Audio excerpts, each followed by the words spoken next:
This storm has caused confusion and delay.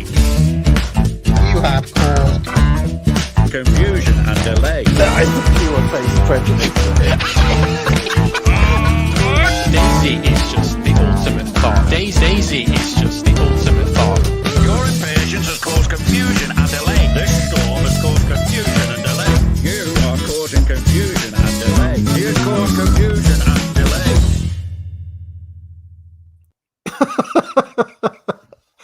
New intro, Marcus. What do you reckon, eh?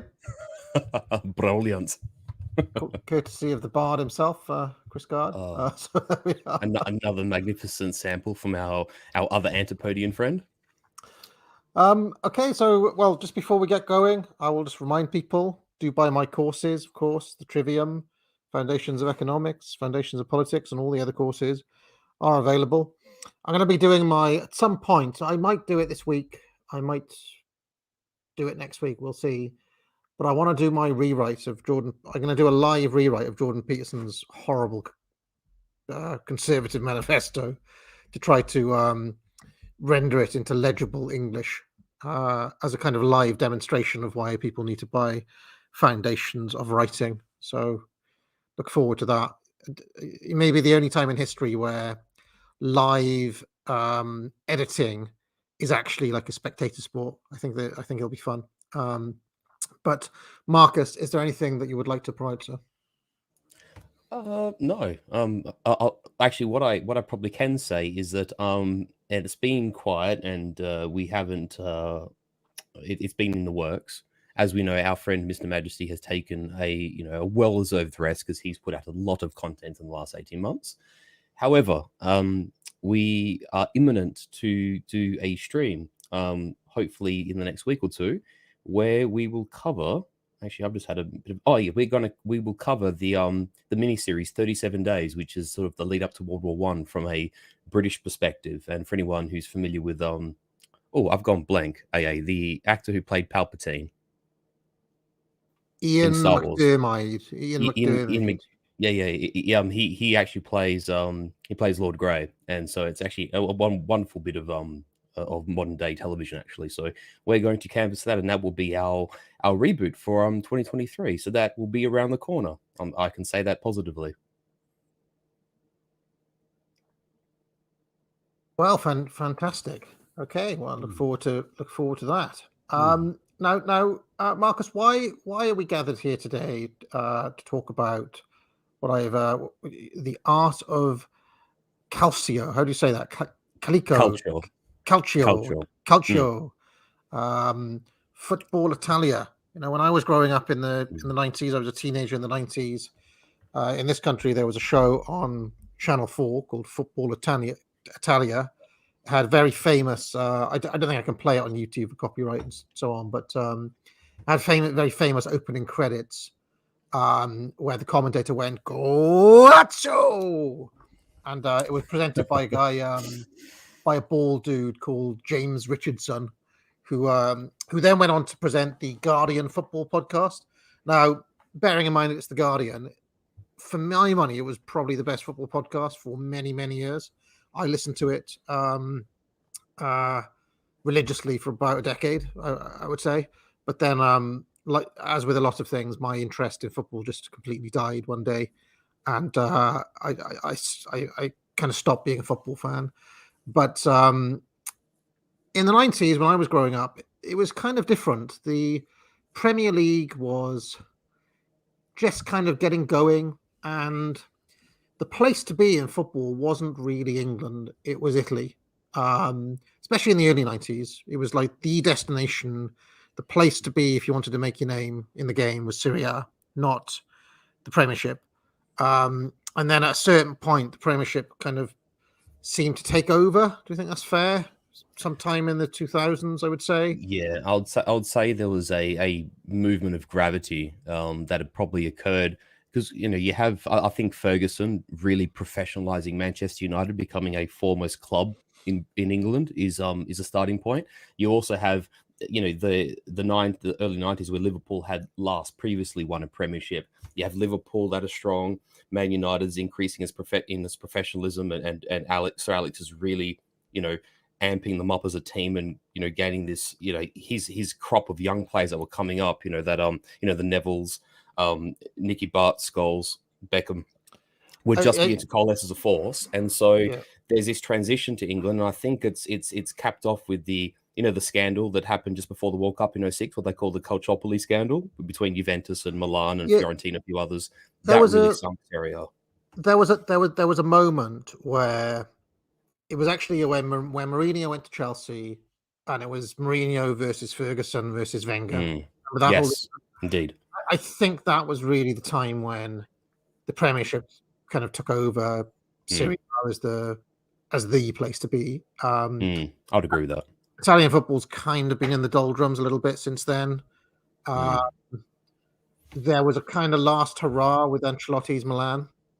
In my mind, the retirement of Maldini was the symbolic end of the golden era Italian. And as a Juventino, it does pain me to say this, but when Mourinho went to Inter and got that treble in 2010, it was kind of a bit of a last gasp as well. Yeah, I think Maldini retired in 2010, or around then, or 2011, and end of 09, Maldini retired. Yeah, so Maldini retired around then. Mourinho did. I mean, he won that treble with a really old inside. He's like 40-year-old Zanetti and stuff like that. I was going to say, like, Zanetti was nearly 50, and his face still looked like it was 25, into slide like Giuseppe Bergami playing. They didn't really, but they might as well have, The average age was quite high, because I mean, you think of it, one of their starting central defenders was a man by the name of Walter Samuel, who was 38 when he began the Champions League. Yeah, when he began the Champions League final against Bayern Munich, and they also had the World Cup winner Materazzi, who was playing at I think it was a left back, and he was playing at 39 as well. So and their keeper Francesco Toldo was 41, and he didn't score. God, that was a rough team. Walter Samuel was a fucking animal. He was an animal, and Materazzi was. They were a partnership at the back. Yes. Well, you got to think Materazzi famously instigated Zizou in the 06 final. When he referred to his sister or something, and then he got the headbutt and then the red card. Yeah. The headbutt. So there's a couple of other things I should mention, because obviously you're Italian, Marcus, right? You live in Australia, but your family is Italian, and obviously Italians are famously football mad. I'm guessing, like, does your family, are they all like football fans, or is it kind of cultural? Or well, this will obviously make the chat laugh. My grandfather was a Lazio supporter, which should speak for itself. right. Yeah. But when he came to Australia, he obviously just sort of gave up because it was impossible to follow back in the old days. And so on my mum's side of the family, they're actually Juventus fans. And I grew up, one of my cousins and I are only like a year and a bit of 1 or 2 years apart. We basically grew up together. So he was a Juventus fan, and so I became a Juventus fan as a result. But as a Juventus fan in the early 90s, I know we pre-show we discussed that we'll start at 82, but just for this to answer your question, we'll I as a young Juventino in the 90s, I fell in love with Baggio, and hence why, if the chat hasn't guessed already, Roberto Baggio in the 94 World Cup is my profile photo here. And Il Divin Cordino, the Divine Ponytail, was considered, and he's still arguably one of the greatest forwards to have ever played the game. And it was, again, like this flourishing of talent. We've mentioned, actually, I can't remember if it was the first or second stream he had me on, where Italy had beaten England in the Euro final back in 2021. And we were talking about like these monumental Italian teams where you have personalities like Costa Curta, Baresi, Maldini, and if you look at Juventus, they had Ciro Ferraro, Massimo Carrera, these magnificent defenders, magnificent. I can still pretty much from memory remember the entire Milan squad from that era. From like, I could probably do the squad numbers too if you really push me. Did you collect the cards? Those what they called the Bellotto cards, whatever they were. Oh yeah, I mean, I was but they were. How can I say? Like, I was in, like, how can you say? People are into football, and then they're into football, right? And I was like into the tactics and into I was just into it, and I basically spent a lot of that time looking over to Italy. I should probably explain where my connection is with Italian football, because any of my friends growing up, like my school friends and things, they probably wouldn't be surprised I was doing a stream like this, or I was kind of known for liking Italian football quite a lot. And it comes from a number of random, strange places. That the first tournament I ever watched was Italia '90. Which was memorable. Yeah, I was 8. Obviously, I follow the England team, and that's why my favourite player was Paul Parker, the Manchester United right back. It's kind of random. But I got to know like a lot of the players from Italia '90, and of course Scalacci, Baggio at the front. Yeah, not just Vialli. the Italy team, but just all the players in the world, right? But of course, a lot of them played in Italy as well.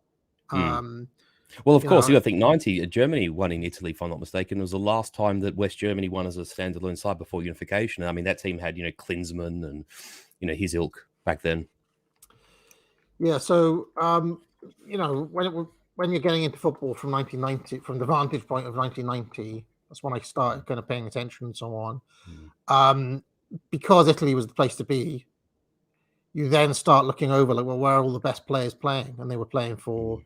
Milan and Juve and Inter, and even like back then, even like sort of like Sampdoria are a decent side. And, absolutely, especially with their bromance at the front, with the libero and the bomber, as the Italians call it, with Mancini and Vialli.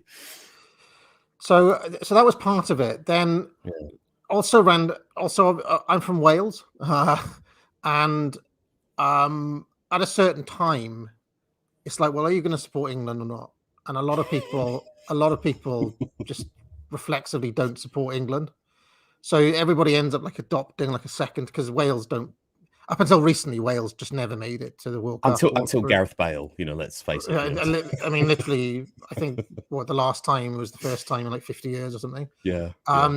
So everybody kind of adopted like a second team. And anybody who's got the populist illusion knows my name sounds a bit Italian. So a lot of people, like, just because it has Eni on the end, so I was like, well, I kind of like. I mean, I just loved that AC Milan team. I loved Maldini. I loved. I was a defender as well, myself, and a rough defender. So I kind of like. I really loved the. So you're a Claudio Gentile, were you? Were you just a hacker and slasher, sort of? I mean. But this is going to sound weird, but I just love the cynicism of the Italians. I love Catenaccio, how great they were. Like, they really made defending into like an art form. Like, I don't know if you ever saw like Baresi and Costa Curta. Oh, no, I did. Yeah. Magnificent. Yeah, or if you go back and watch, people like put compilations together, and they were just so good. Cynical, but they were brilliant defenders. And feared by attackers in a genuine sense of the word. I mean, like the pundits would come on and they'd spend, obviously everybody focuses on strikers and number 10s and so on, but in that era they'd spend quite a lot of time talking about how the hell are we going to beat this side, or what we're going to I always remember one of the tournaments was do you remember Andrei Kanchelskis, the right winger for Manchester United? Yes, well, he was pretty pacey. He was like, renowned right winger in the mid 90s. And I always remember Russia were in Euro 96 with Italy. One of the best games ever, just for purely man marking and defenders, is Maldini versus Kanchelskis in that game. Yeah, where it's just like game, sort of, Oh, it was amazing because he had him for pace. He basically marked Kanchelskis out of the game, and it was just epic. It was just an epic encounter, And I feel like you don't really see stuff like that anymore. I dare say, because we obviously have at the last time, like I said, when Euro 2021 happened, I think, the man I first embodied as a profile picture, Giorgio Chiellini was inarguably, in my opinion, the last spiritual descendant of that mindset in that era. Chiellini, I mean, there are other. I mean, it's not just the Milan defenders. There was Giuseppe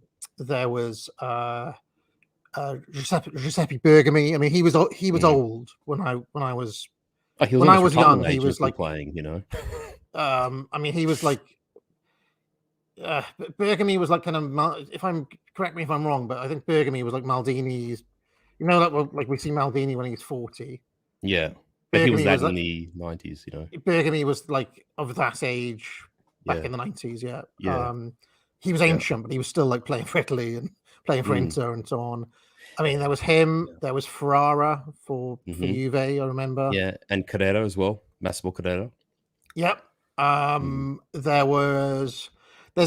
I went to university with a Watford fan, Mhm. and really late in his career, Filippo Gali went to Watford. So I was always hearing about like whenever we talk about like Italian defenders, you'd always want to bring like Filippo Gali into the conversation. So that was Absolutely. him, I suppose. I was going to say also that came to mind was even like the non-Italian players, and if we talk like defenders, for instance, I mean, a bit later, Cafu was at AC Milan. Juventus had Paulo Montero, who was a Uruguayan, God, he was and he rough. was fantastic. And in Igor Tudor, like this massive Croatian slab of a man was, I mean, it was more of a defensive midfielder, but Yeah. covered the defense, and I suppose a bit later again, you could probably say Gianluca Zambrotta. Someone mentioned Grosso, but again, he was a bit later. But there was just these generations, these successive generations of fantastic players that made watching football special. People will say, "Oh, you'd like draws," and it's like it's not necessarily the scoreline; it's watching the way it's played, and the fact that even today people still say that Italian football is exceedingly technical, and it is. Well, I mean, I loved some of the nil.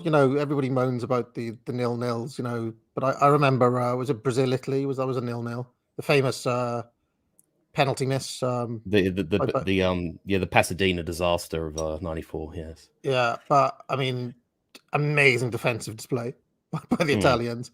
And then later on, there was the famous Juve Milan 0-0.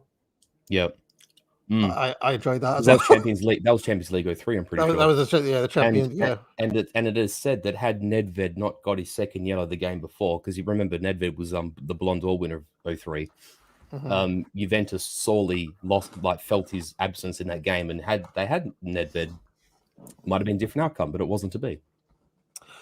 And there was, I mean, we should mention, like, when we're talking about the defenders, Cannavaro, of course, was amazing.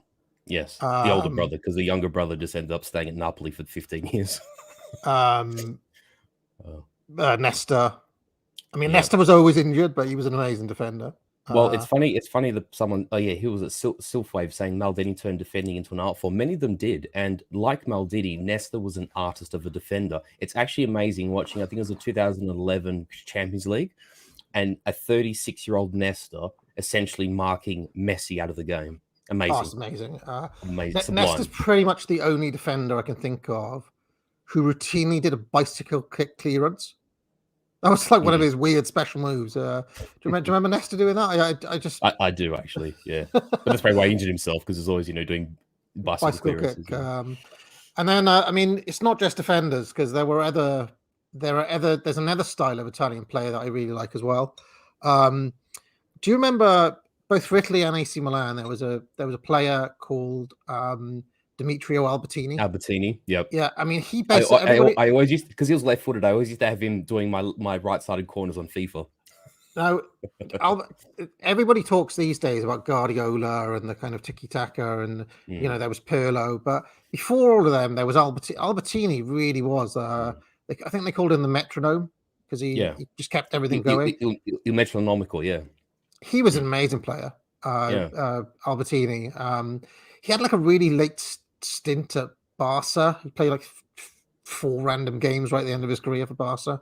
But someone else in the chat, Donadoni. Yeah, Donadoni Albertini was a great combination. Yeah, I mean, Donadoni, he became a manager, didn't he, later on? He did. Yeah. Donadoni played he was kind of weird, because he was a wide player, but he just ran his socks off. So he was almost like a kind of box-to-box winger, if that makes any sense. Yes. Yeah. It's hard to, like, this is something else we'll get into as well. One of the other reasons I was really into the Italians was because they were so tactical, right? Because they were so and for a period there, I would say for about 20 years, pretty much all the best managers in the world were Italian. Oh, Mm. there was like an abundance of really good Italian managers. I mean, Well, face it, they are still actually sought after. If you think about the kind of clubs that managers such as Ranieri, as Ancelotti, as Fabio Capello have managed. I mean, Conte is among that new generation of coaches as well. Because he's presently at the Spurs, if I'm not mistaken. He was at Tottenham, right?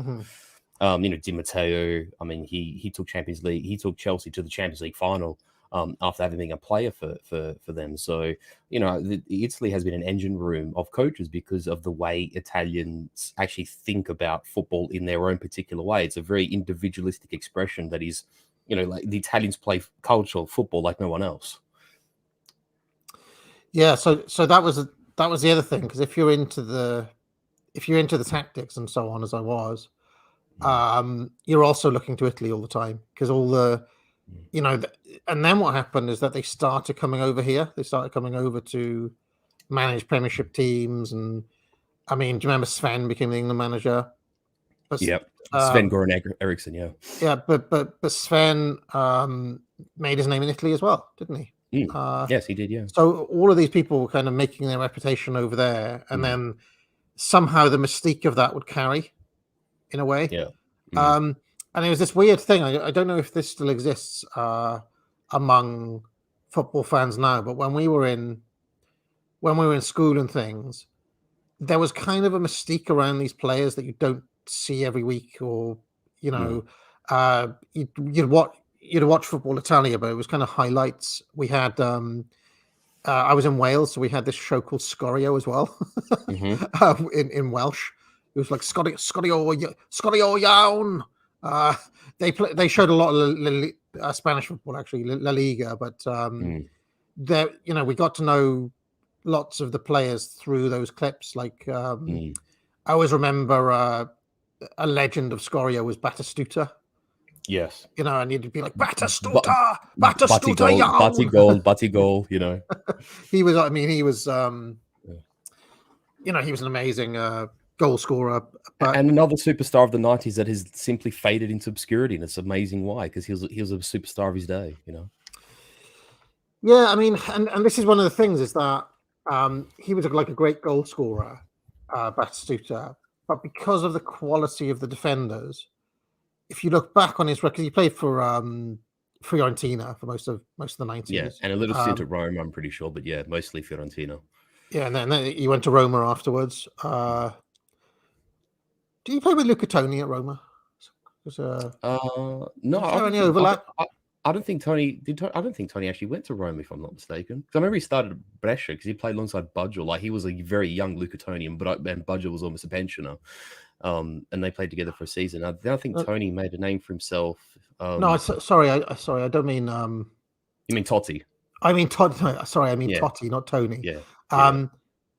Was there a Totti Batistuta partnership for like a year or something? Oh, absolutely, yeah. For actually two seasons, if I'm not mistaken. But amazing. And as we know, Totti was a actually. Do you know there's a little anecdote about Totti? Totti's because you know how these one club players, and I mean, okay, perhaps Del Piero technically isn't a one club player because he did a little bit in Australia and he played a little bit here at the end of his career, but he was Juventus for 20 years almost.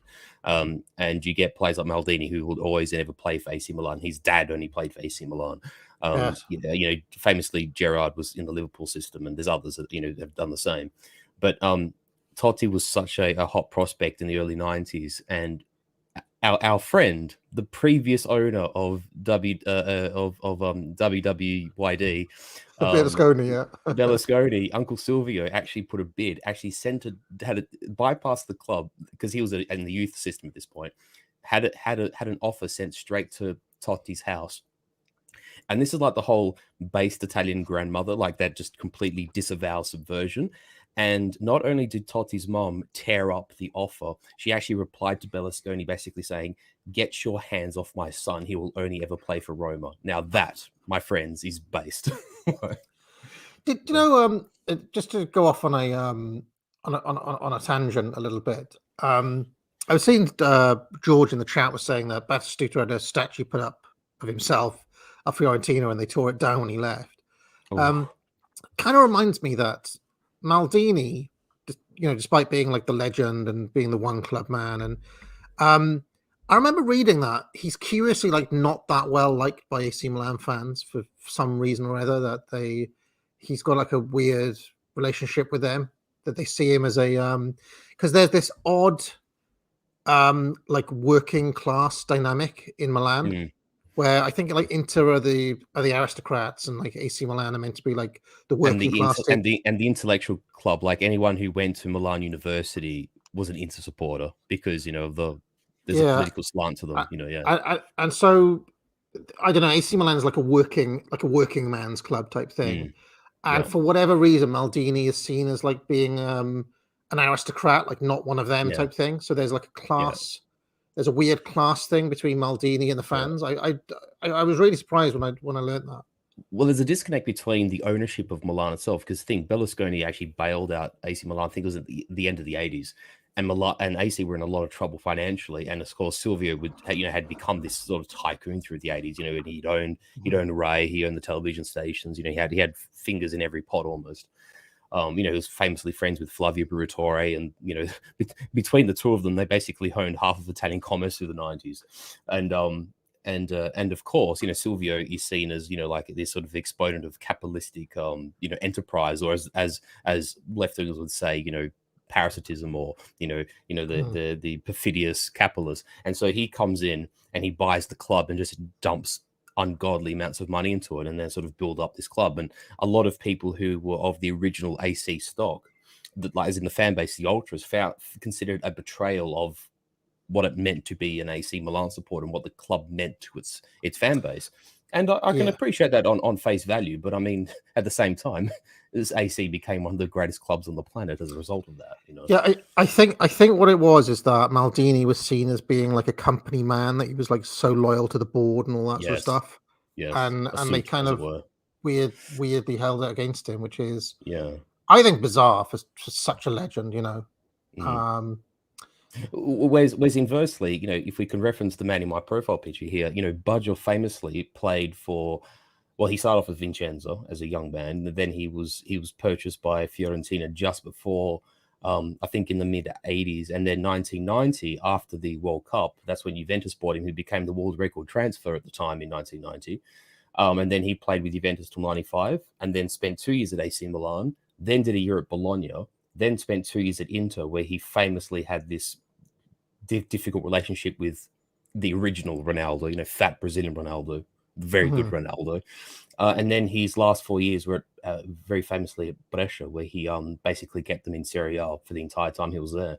And you speak to any fan of any of those clubs, Juventus supporter, an AC Milan supporter, Inter supporter, even a Fiorentina supporter, most people universally love him, despite the fact he played for all those clubs, because he never actually chased money or contracts. It's just a case of he was quite an ill-fitting player, a bit like Pirlo in the sense that he was a man out of his time, but he was just such a skilled player that he still found places to play and was still effective wherever he used properly. Am I right in thinking that Baggio had a couple of like weird... Was he like a Buddhist or something? Am I imagining that? Yeah. So he had a horrific knee injury in the 80s, and they, what was it? I think his knee required something in the order of like 95 stitches to rebuild. And he was in such excruciating pain for the best part of a year that he just lost his faith, you might say, and then sort of was introduced to Buddhism and became a Buddhist ever since. And apparently his mum, who was a devout Catholic, like any good Italian mother, used to go to his baptismal church every weekend to pray for his reconversion until the day she died. She just would hope that he'd come back to Christianity, but he's still a Buddhist, Baggio. But it was because of his surgery. And actually, if you look on the internet, if you just search Roberto Baggio knee injury, it actually shows you the extent of how unstable his knee joint is. And he basically played on 1.5 legs his entire career and was still a magnificent player. All right. So we've just had a bit of a kind of ramble around different topics there, Marcus, but you wanted to go all the way back to 1982. Did I tell you my little story about being in the Italian cafe? There's a little local Italian cafe that's open near me. They sell ice cream. In fact, if you order an ice cream there, he'll tell you off and say it's a gelato, not an ice cream. But the guy, he's a really good looking Italian guy, actually, to be fair to him. And anyway, I Handsome go in. Italian man. Yeah, I go in with AAA, and sometimes you have ice cream, and he always gives her an extra. He gives her like an extra wafer, How kind. and I don't know. People seem to love AAA where I go to places. So, but because of that, I kind of talk to him a little bit. And do you remember I take pictures of my flat whites and put them on Yes. on Twitter. Well, I was just doing that one day. The barista mum, of course, like that.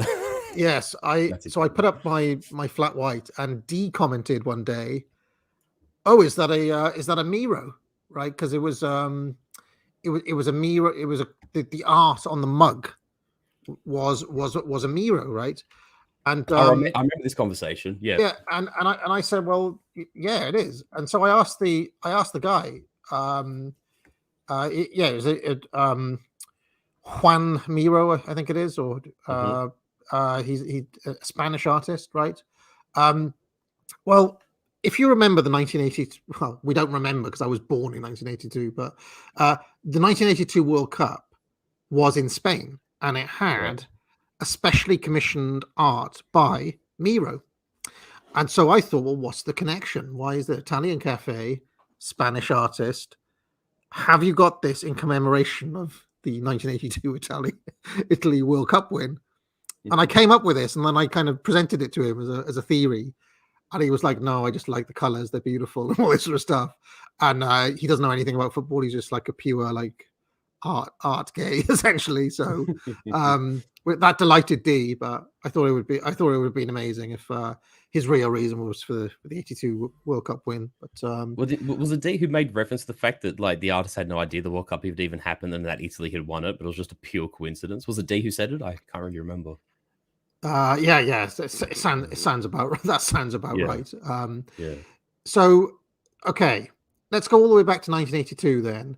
Now that there's quite a bit about the tactical development of the game in the 80s, and Arrigo Sacchi's Milan side and the Capello Milan side and all stuff. We can get into it on Trapattoni. We can get into it all.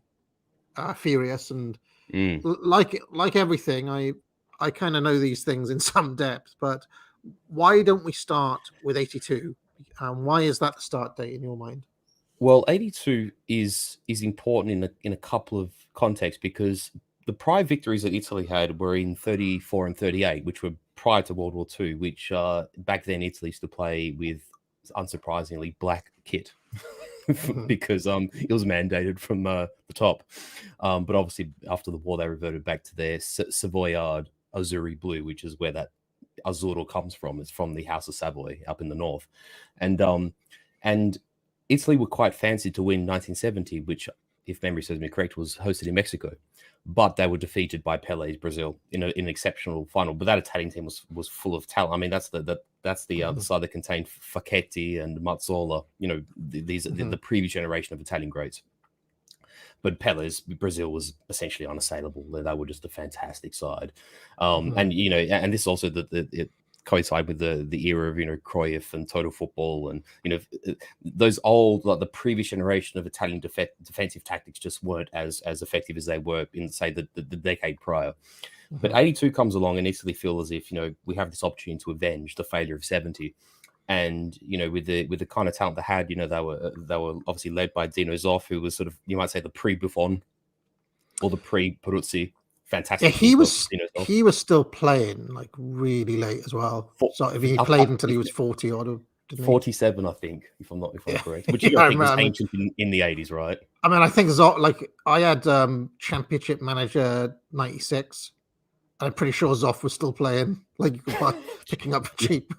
I used to buy him like for playing for Swansea and stuff like that. So, but anyway, carry on. The old free agent, and I mean, and famously Paolo Rossi, and midfielders like Tardelli, who was a Juventus midfielder, and the defense was built around these two players.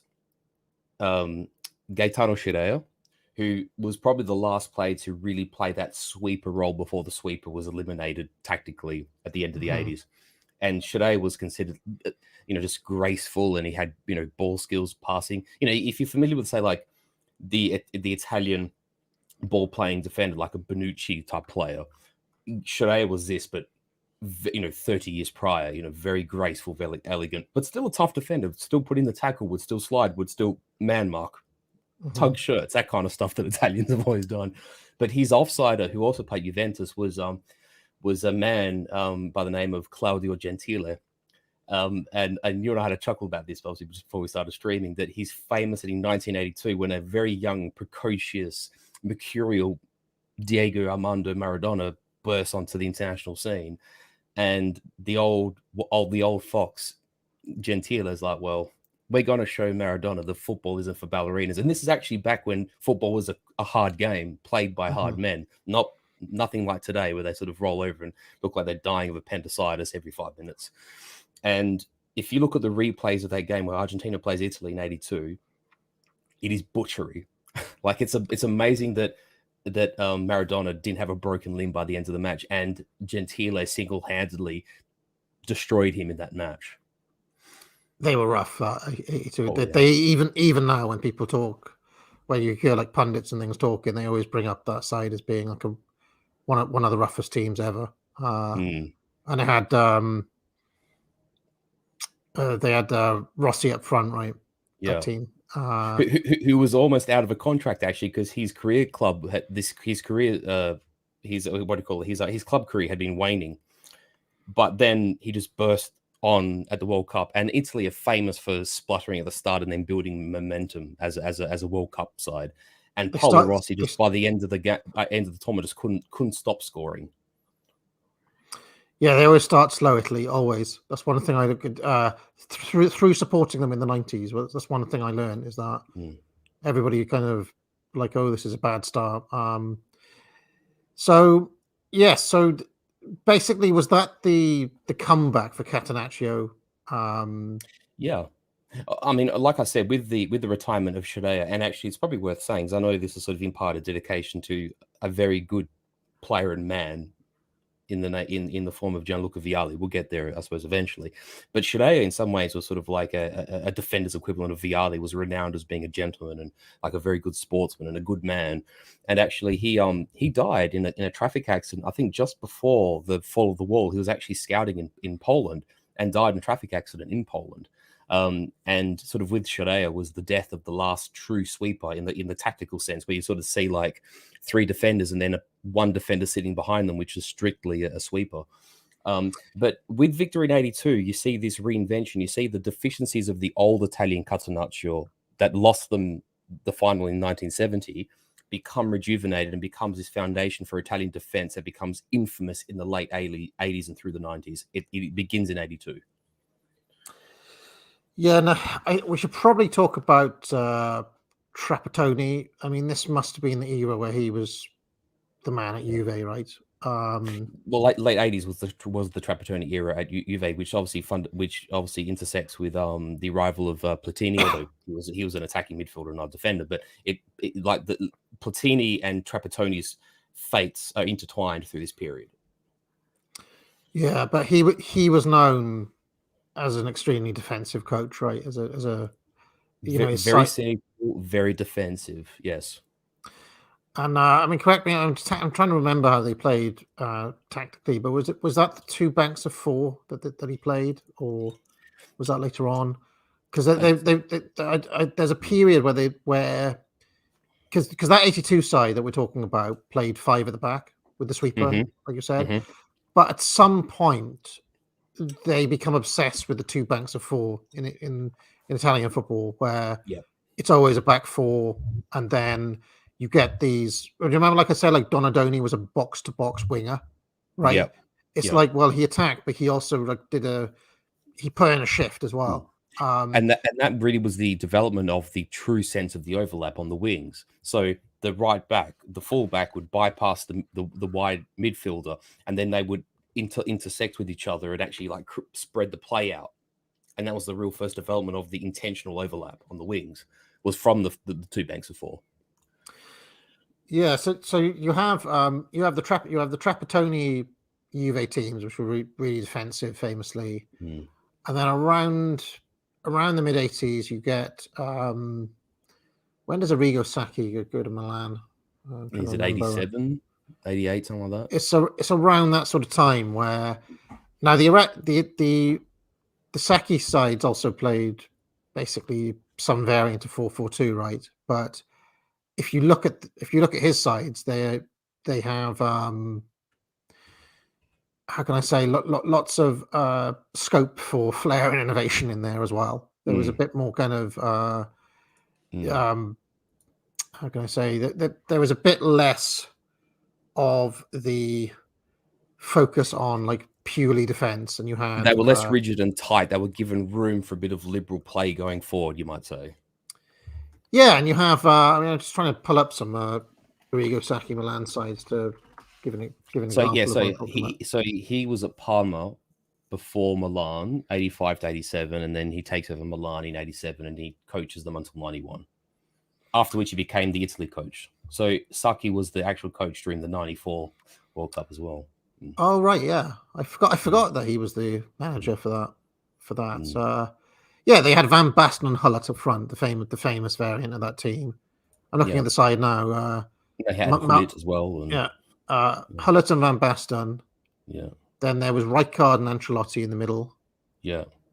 I mean, they could both I think they could both defend, but Rijkaard could play a bit as well. And then you had the all those Dutch players were great on their feet. They were very good technical players, like great dribblers, great passers. Fantastic. Yeah, and then you had Donadoni on the right, Colombo on the left, and the famous back four: Tassotti, Baresi, Costacurta, Maldini. Tassotti, that's right. I was trying to think of Tassotti before, but yeah, Tassotti, yeah, that back wall was a brick wall for Milan for a decade, if not longer. Tassotti's moment of fame, of course, that ridiculous elbow on Leonardo. I think that was in the World Cup, straight red card. Do you remember that? Yeah, yeah, I do remember that. So that was the Arrigo Sacchi side was fluid, right? And they were the other thing is that Milan side played a really high line. Super high pressure, as we call it today. Yeah, and one of the things people forget is that Baresi and Costacurta were both fast. Like, I don't know, they don't have a reputation of being particularly fast, but they were fast. They could track. They had great recovery speed, and obviously Maldini was fast as well. So and rarely gave away like cheap fouls as well. They were very like hard, but tactically aware defenders. They were very astute in that sense. Yeah, you can actually like pull up compilations of how many like last ditch tackles Maldini and Baresi do, like clean, but still last ditch, and those last ditch tackles basically come from when essentially they were playing like an offside trap. Yeah, but their recovery pace basically meant that they could play that way because they had such an amazing defense. Four amazing defenders, and also the four of them have such an understanding that if one of them is playing an offside trap, and if one of them happens to be caught flat-footed, the other player is reacting instantaneously. They have such a synergy and a relationship with each other; it's instinctual. You look nowadays at the game where, like, you could say defensive qualities poorer in some respects, and there'll be three defenders ball watching, and then the ball falls to the feet of the attacking player, and they put it in the back of the net. Maldini and Baresi, Tassotti, none of them are ever ball watching. Like, they're on their feet and active, and they're applying pressure, and they will always put the tackle in when they can. And very rarely are shots pulled off within their proximity. They're that good. Absolutely. And they also had, I mean, I know you were saying that the sweeper role was retired, the classic sweeper, right? But the relationship between Baresi and Costacurta should probably be, Costacurta was a classic stopper. They call them a stopper, right? Whereas Baresi was the libero. So it'd be like Costacurta would go to the man and Baresi would go behind. If that makes any sense. That's right. Yeah. I mean, he was rough as well. Costacurta was. I mean, I say rough. He'd pick up the yellow cards and do a bit of the cynical fouls when he needed to, and clip the back of the boots, and all sort that, of thing. all that stuff. When they're at the corner, like handful of shirts, all that sort of stuff. I mean, he was still a brilliant defender. Don't get me wrong, but Yeah. he did all the classic like Italian defender stuff. But he's the agitator. He's what some would accuse of Chiellini in the final of being a protagonist or an antagonist. That Costa Curta was that man in the Milan defense. Yeah, he was the enforcer, I guess you'd say, and then the other, Bracey covered, and of course when you've got Maldini was the left back in that side, but of course he was so fast that he could get across to. He could do recoveries in the middle as well. If you watch them actually play, they were quite an amazing side, and they got forward as well. Those fullbacks got forward. This is exactly what I was saying before. Like, this is when the overlap becomes a tactical staple. It becomes formalized as a tactic. Not just saying that happens as happenstance. Oh, there's a player there, I'll pass to them. But in the dressing room, they actually, they aim to have the right midfield and the right back, or the left midfield and the left back, overlap each other and pass to each other and utilize and make space for one another in the attacking phase, which wasn't really the case prior to this era. It was more of an incidental thing, like, oh, there's a player, there's free space, they run, not as a premeditated tactical undertaking. And then, I mean, if you just stick with Milan in terms of like tactical innovation, what happens? Sacchi becomes the Italian manager, right, for the actual national team, because he does it for Euro 92, and then he's the coach for World Cup 94, and then he's sacked after the failure of 96. Right, yeah, because that was a dismal point. Despite the Maldini Kanchelskis thing, that was a disaster. I remember it well. I still have an Italy top from that year, from Euro 96. They had some killer strips in the 90s, to be honest. I've actually got one from 92 myself. I still wear it around the house occasionally. I've still got my Maldini top somewhere, although if I put it on now, I was a teenager then. I'm a 40-year-old man now. So, you'll have to you have to frame and put up on a wall somewhere in your house. But basically, Capello comes in and replaces Sacchi, right? And I was just having a look, like, what did Capello do before Milan? And that was his first job. Isn't that incredible? He was thrown into the fire by Berlusconi, and I'm trying to think of the manager they had at the time, the bald one. He was Galliani.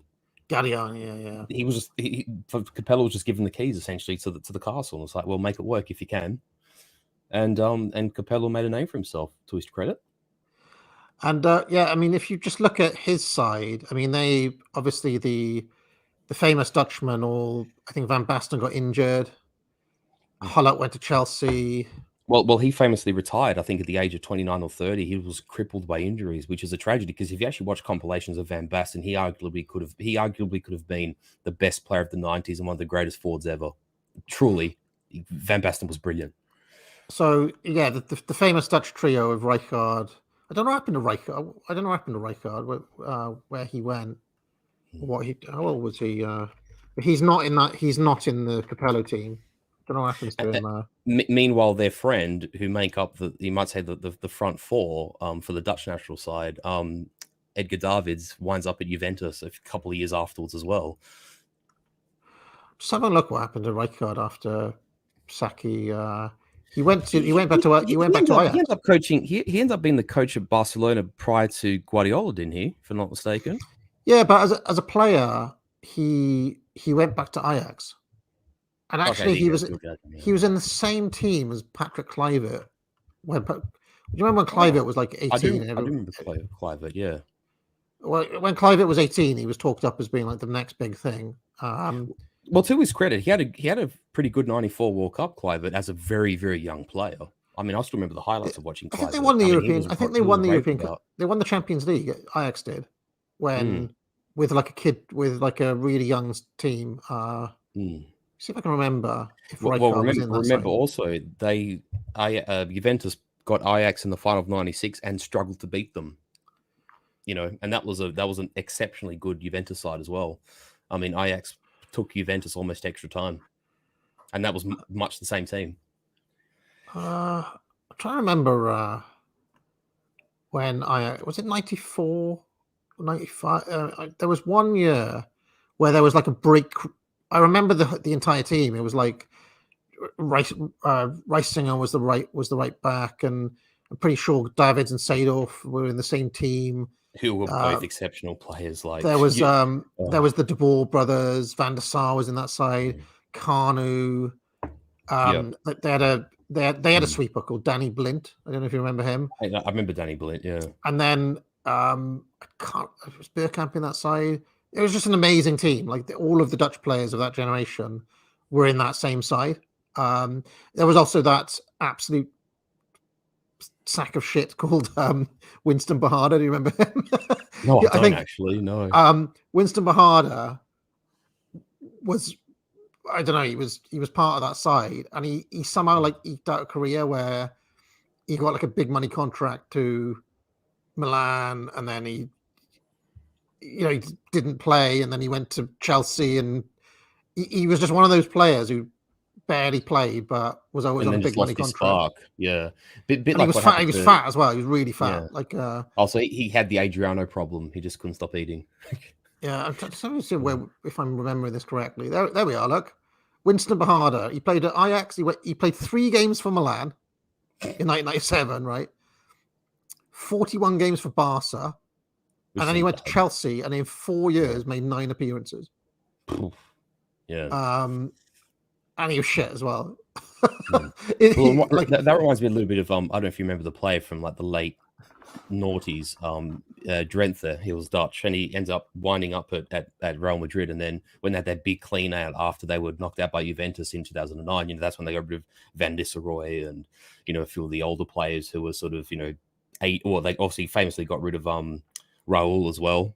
Like a few of their landmark players, and they rejuvenated the side. They brought, Marcelo and Cristiano Ronaldo and Xabi Alonso, and that's when obviously the new Madrid that people our age remember, ignited. But that side got cleaned out, around then. Look at this final. This is right. I found the game. Okay, 1995 Champions League final. Let me just share my screen here. Sure. Because these two teams. That's the one where Ajax wins, isn't it? Right. 95. Right. Ajax over Milan, okay? Capello the manager, Van Gaal the manager for Ajax. And I have to say, I love Louis Van Gaal. He's a great manager. He's a very underrated manager for his compared to what's out there. Just look at these two teams. Van der Sar in goal, right? Reisinger, and a young Van der Sar, let's say. Yeah, I mean Van der Sar would have been like 20 12. or something. Right, Michel Reisinger, he was a decent right back. Danny Blind, 3 back. That's brave against Milan. Frank de Boer, Rijkaard was in that side. Yeah. Seedorf, Davids, Jari Litmanen. Look at that midfield. Mark Overmore's on the left, Fernindi George on the right, Ronald de Boer up front, and then Kluivert came off the bench. Kanu was on the bench. Van Vossen was on the bench, and only 2 subs the whole game. And the fat bastard Bahada was on the bench as well. Right, but now look at Milan's side, right? Rossi, Panucci, Costacurta, Baresi, Maldini. Amazing. Albertini and Desai. Boban on the left. Donadoni on the right. And Desai was a machine in midfield back then. Yeah, Desai, he basically... So Albertini was the ball playing. He was like the Guardiola. Yeah. Or the Pirlo, if you want. He played a lot like Pirlo, would be the comparison point. Desai was a destroyer, as you can imagine. Yes. I mean, he became a centre-back later, but he was, in this side, he was a destroyer. Yeah. Boban was a wizard. Vieira, sort of same thing, yeah. I went to Croatia once, by the way, and went to a bar that Boban owns somewhere in Zagreb. Nice. Well, I had to go in because it was like the Boban bar. Yeah, and it had like all the shirts. I'll have to go now that I know about it. I mean, this was like 15 years ago. I don't know if it's still there. And then we had Daniel Massaro and Marco Simone up front. And I tell you, there was a game called Sensible Soccer, right? Marco Simone in Sensible Soccer was amazing. And in real life, he wore white boots. But the criticism of this Milan side, I seem to recall at the time, was Massaro and Simone were not really that strong. they weren't that strong up front. Well, I I look at Simone- that side. I look at that side, and I think to myself that attacking partnership is the weakest part of that team. Like it's obvious when you look at the team sheet. If memory serves, they bought Baggio after this. Yes, because Baggio left And- Juventus at the end of '95. So, And I'm trying to remember who else came in. They spent a lot of money after this. well, Inzaghi came a little bit after, I think, because Inzaghi did, I think, 1 or 2 seasons at Juventus, because Juventus brought in, well, they obviously had Del Piero on the books, so they sold Baggio, and then Vialli obviously went to England. We'll get to that in a second.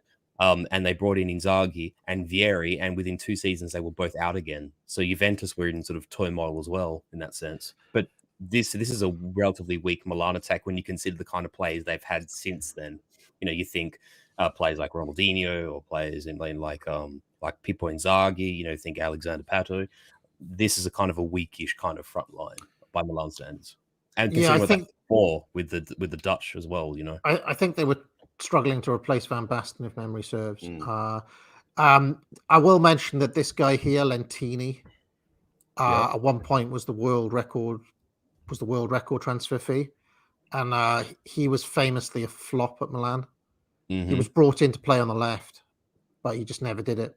And Donadoni around this time, again, I'm going off memory, so correct me if I'm wrong, but he wanted to play in like New York. Remember they were trying to get like that American, what's it called? The beginning of the MLS or whatever. Yeah. I want to say like Donadoni went to play in New York, but Milan were like, we need you here. And so Donadoni, for like 3 years, because, you know, in America, they play in the off season. Yep. So for years, Donadoni would play like a full season for Milan, a full season for New York, then he'd fly back from Milan, and play Euro '96, and then look. Yeah. He played the full 95-96 season for Milan. Then he went to the Metro Stars, which is the New York club, and played 2 seasons with them. Then he went back to Milan. Yeah. Before he retired. So And is that 1 year? Is that a year or two in the Middle East as well? Al Nassr, whatever. And then he did the payday, the big money Arab payday before retiring. He was like 40, but he was 40 by then, I think. Yeah. But I have to say, that's probably of all the Milan sides that you see throughout the 80s, 90s, and 2000s, that's probably the weakest attacking partnership that they ever had. Yeah, and looking at I noticed that Kluivert scored the goal, which is where the Kluivert hype came from back then, because he was, scoring the only goal against that Milan side. I don't know, he was hyped for years after that. He was kind of like, like Michael Owen was really hyped. Yes. So in fact, we could probably go because did Owen make a name for himself in Euro '96 or was it France '98? No, the World Cup '98. He scored. It was France '98. Yeah. We could probably go backwards from this Champions League final, because if you go back, I'm pretty sure this was the year that Milan won 4-0. Capello. Ooh. Yeah. Now let's have a look at these sides, right? Pretty much the same side. Savicevic, now he was a player. And I wonder. And I was going to say, like, Serbs and Croats have a tendency of being mercurial. Like they'll be non-existent one game and then they'll score a hat trick the next game. It's just how they are. I wonder where Savicevic was in 2004. Sorry, in 1984. Just see what it says. Pull up a tab and we'll have a look. Because I actually can't remember. Personally. I'm just having a look. I mean, this was the era, if you remember, where if you picked up a couple of yellows in the tournament, you'd be suspended for the final. And there was no clearing cards back then. They were all cumulative, no matter when. Yeah. So that's what happened to Nedved, right? In 1903. Same thing. I'm pretty sure that's where Baresi was for this game. If you notice, Philip Agali's in. Yeah, I was also going to say, look at the Tassotti, Panucci, Albertini, 3 cynical yellows all in the midfield defense. But there, I mean, it's pretty much the same side, only Gali's in for Baresi and Savicevic. I wonder what Savicevic was doing the next year. Why wasn't he in that final? Let's just have a look, because I'm curious. I want to see if he was still in the side. 1994 Champions League final. Yeah, Romario was a player. You're completely right, Northrax, and that though the players that Brazil produced in the '90s. You think Cafu, Romario, like you say, the original Ronaldo. I mean, Duga was a playing player, but he was the engine room of the midfield. He was obviously the captain in '94. Sorry, Dunga. Yeah, that was Roberto Tell you Carlos. what, I mean, God, amazing side. Considering they got thumped 4-0, that Barca team's pretty good, Stoichkov and Romario in the same side. Stoichkov was Bulgarian, wasn't he? If I remember correctly. Oh yeah, he had a banger of a. He had a one amazing World Cup where he just scored screamers like every game. Well, that was '94, and everyone hyped up the Bulgaria-Italy games. That was a semi-final, and Baggio's Italy just got over them, but they had a fantastic '94 World Cup. Romario famously scored over 1,000 goals to match Pele or whatever. He scored he was a machine. I remember Man U played this Barca team and got absolutely walloped. I think they beat Man U like 4-0 when Romario was up front. Speaking of rough defenders, Miguel Angel Nadal, they called him the Beast of Barcelona, and I remember. He was a savage. And they had Ronald Koeman. Yeah. I mean, it's one of those things. It's one of those things where I would love, much is made of the kind of players they are, but I would love to see the Messi, Ronaldo types attempt to play against these kind of defenders back with the way the rules were enforced then. Like, I get a feeling that much of their record and their stature is inflated by the fact that defenders, in the literal sense, can't really touch them anymore. Where back in this era, they were just literal savages. Like you said, the Butcher of Barcelona, the names speak for themselves, right? I honestly, I think Maldini would have been able to keep them. I think he was good enough to. No, I think so. Mark a likes of a Messi or a Ronaldo out of the game. Yeah, there have been a couple of examples, haven't there, of Messi up against like classic. Didn't he play against Nesta or Cannavaro at one point? Nesta. I was going to say there was Nesta at the very end of Nesta's AC Milan career. I think it was 2011. You actually can search on YouTube. You do like Nesta v Messi, and it's just Nesta just constantly putting in those last second tackles and just so clean that he doesn't even touch Messi at all. And Messi's like on the ground, banging his hands on the ground. He's like, what the hell is actually a capable defender I'm playing against? Not just, these open spaces in La Liga. I always remember they did a few weird things. Like Maldini always did this weird thing where, when a team is defending a corner or a free kick or something, Maldini would always do this thing where he'd like stand in front and almost like put his arse out, put his leg out, put his leg out as if. Yeah. I mean, I don't know. They did weird. They did a lot of strange things that you just don't see defenders do anymore. Like creating proximal space around them using their actual body per se. Yeah, I mean, I don't know. They lived and breathed for the defending first and foremost. Actually, I have to say this before I forget. Truth over lies. Yeah, actually, when I was talking about the Juventus defenders, I can barely forgive myself for forgetting Pietro Verquod. He was amazing, and like you said, he played until he was like 42. He was another stalwart of Italian culture. Yes, I seem to remember there was this commentator. I don't remember his name. Was it Peter Bracknell? On the Channel 4 Serie A show that I watched. Occasionally they'd play they'd have like a 90-minute match on, and you watch the full game. It's like the game of the week kind of thing. Yeah, I mean, because it's Channel 4 and they, really it's should be about like art house films and like shit left wing comedy and stuff. They didn't always give space to football, but occasionally they'd play a full game, and his commentary was always like there were long periods of silence, and every once in a while he'd go like Viekavod, and it was almost like watching snooker or something. Yeah, I enjoy watching it. Let's have another look at another final. We'll go back and then we'll go forwards because I think we'll get a sense of who was around just by looking at the Champions League. We'll be typically Italian. We'll be confused and we'll go backwards and forwards. And no cohesion. Started in '95 for no reason whatsoever, and then 82, and then so this is a Capello. a Capello team. Oh, Van Basten. Oh, Right, my and God. look, they had Van Basten in this one. Oh, They yeah. had Rijkaard. That was when Lentini was bought in for 13, 14 million, which was a lot of money And back they had Cudroni on the bench as well. Oh, the goalkeeper, he would have been then. ancient by then. but- Cudicini was there, look. Yeah, Cudroni has. And, Right, and yeah. another guy paid a lot of money not to play football. Yeah. Do you remember He's when? like AC Milan's version of Toldor. He just sat on the bench and got paid. Do you remember when Chelsea were like, "Do you want to go?" Nah, just It's like, no. get paid to do nothing. You know, Yeah. why not? Yeah. He was like, "I'm not going anywhere." You know. Yeah. Actually, funnily on that Marseille side, because I was talking about 1990 and being the era of Klinsmann, there's another one, Rudi Völler, is there as well. He was a great player of the 90s as well, for anyone who did follow the game in a broad sense. Because Germany, actually, to their credit, produced some great plays in the 90s, you have to say. Who Germany? Did you say? Mm. Oh, they had great. I mean, there was Matthias Sammer. My mind goes to Matthias was still around, of course. They had some good defenders. Matthias was great. Yeah. Oh, absolutely. They had a lot of.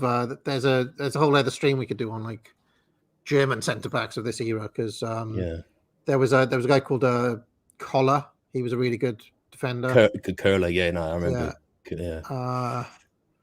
Yeah. Okay. So so they lost to Marseille. Look, in this one, and look, Deschamps are in that side.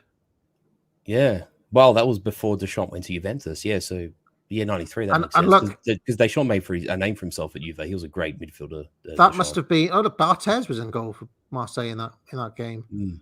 And that must have been where Capello was like, "I want that." Who's that black guy playing in defence? Who's that beast? Who's that big dude there? We'll get him in. What's that super chatter's name, by the way?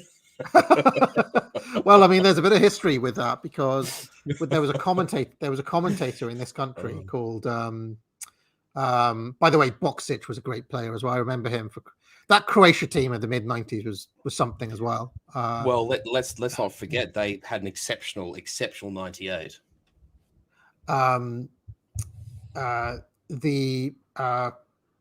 Desai.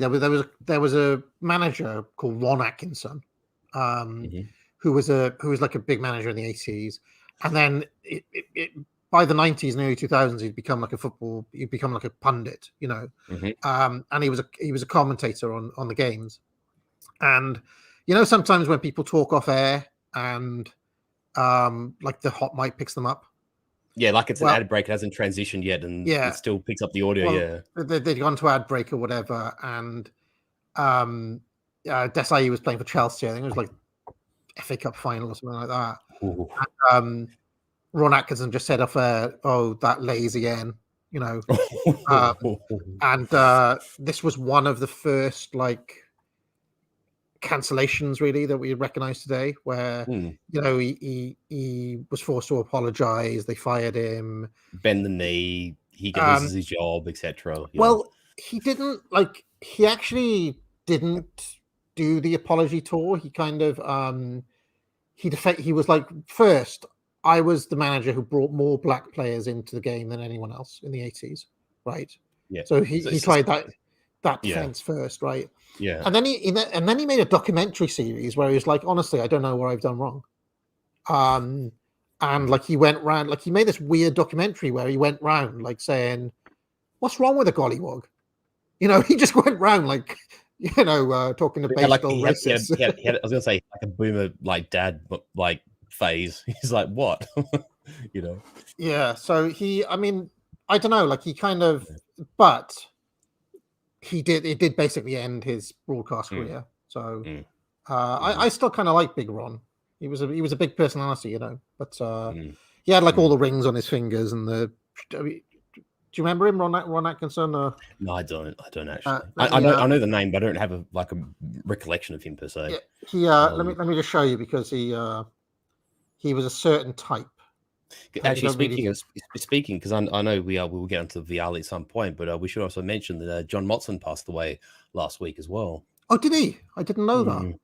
That is sad news. Sad Like, news. I like that. That's for those of us of our generations. I mean, I'm only a couple of years younger than you. You know, for anyone who watched those games that were played in the like 90s and 2000s, John Watson was a huge commentary personality. I mean, he was as popular as Martin Tyler in many ways. Oh, I mean, in my mind, way bigger than Martin Tyler, way bigger. But you know, he was like he was the commentator for many years. Look at him. Love me pub, love me brew. Yeah, I mean, love me club. This is the exact Simple sort of as. yeah, not racist. Yeah, I'm not racist. I just don't like him or whatever, you know. But yeah, I don't know. I kind of missed. But he was famous for bringing this fella into the game. Yeah, Carlton Palmer, reportedly one of the worst England players of all time. Carlton Palmer. So he was no Sol Campbell. He was kind of a lanky, kind of ball-winning midfielder, really, Carlton Palmer. But I think he was part of that the Wimbledon crazy gang. He served. Carlton Palmer. Sorry, we're going off on a bit of tangent now, but is this kind of like the all-night Dwight kind of mindset? You know, he wasn't part of that Wimbledon side. I could have sworn he was, but I only say that because most of the crazy gang were guys who looked a bit like Carlton Palmer. No, he played for Sheffield Wednesday. So Big Ron must have been. I'm trying to remember how he played for West Brom and Sheffield Wednesday. And Graham Taylor gave Palmer all. That was it. Graham Taylor played Carlton Palmer in his England side, and of course they didn't make it into the Euros. And the press called him a turnip and all that sort of stuff. So, yes, Carlton Palmer became the pin-up for the worst England team ever because they failed to qualify. Was that for Euro 96? No, for Euro 92. Oh, 92, yeah. Yeah, they didn't make it to that. Because they had a relatively competitive Italia 90 in England, didn't they? Oh, they had a great side. They had, you know, I can remember the whole side. It was Shilton, Parker, Stuart Pearce, Des Walker. He was a great player. Was Shearer in the team? Was that before Shearer? No. It was Wright, Mark Wright. It was David Platt and John Barnes was in that side. Gaza, Chris Waddle, and then Beardsley and Lineker with the strike partnership. Yeah. Peter Beardsley, Gary Lineker. Oh, Lineker, who has become the most insufferable piece of. I mean, Lineker is just Lineker on Twitter is just a massive. I will say, I got into this around the time of the World Cup. I got into this really unlikely podcast he does with Alan Shearer and bloody Mika Richards. Mika Richards is a fucking clown, right? And he is like a kind of he plays the part of like a low IQ zoomer, if you can imagine, right? Yeah. And Lineker's just like trying to be like all serious, and you know, Alan Shearer adults and whatever. And it just has this weird dynamic of just like, you know, because they're trying to choose like the best players of all time and things like that. And Mika Richards is like, who's Pele then? And stuff like that. It's just, I don't know how it just works. It sounds terrible, but it's actually really funny. So I'm just having a look now at that England side. That I agree with Silver Roden. Micah is a walking minstrel. Yeah, I don't know. He is kind of likable on that show. I don't know if it's set up for him to be not. Okay, so Euro 92 England side, they had Chris Woods in goal, which is, I guess, Shilton had retired, and maybe Dave Seaman had not quite. Why wasn't Seaman the keeper then in 92? Yeah, they had Chris Woods and Nigel Martin were the keepers. Nigel Martin was a great keeper. He kind of did acrobatic saves and things like that. Although was he a what's that famous clubbing keeper? The one they call the Scorpion. Do you know about him, by the way, AA? What's that? the Colombian keeper, the famous one, the one they used to call the Oh yeah, Scorpion. Rene Higuita. Of course I do. Higuita. Yeah. Oh my god, I love Higuita. Those highlights are the best. Higuita was just a you just go on Just a a madman. you just go on a wander, dribble the ball out, scorpion kick. Such a South American, but entertaining. That was a cool side though. They had Oh yeah, Carlos Valderrama and Mm. they were cool. I enjoyed those. This is such an awful England side. They had Keith Curl. I don't know where did Paul Parker get injured or Graham Taylor did. Graham Taylor didn't like the right backs for some reason. So he had Keith Curl, Stuart Pearce, Martin Keown. Okay, Des Walker was still there. Mark Wright, Platt was still there. Nigel Clough,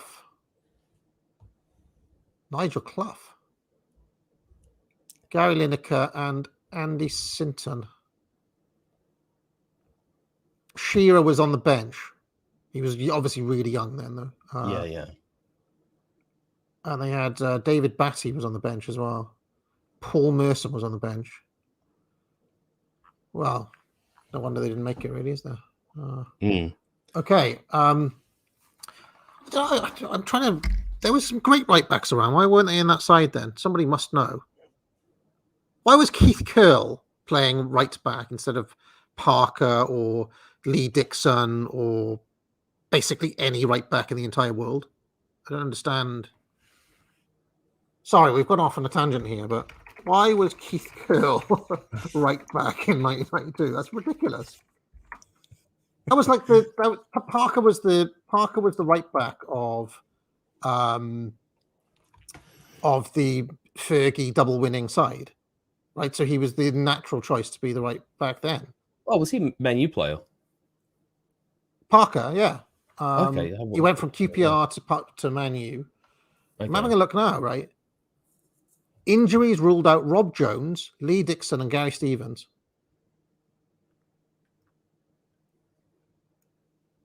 Okay. So, but that doesn't explain why Paul Parker wasn't chosen. Weird.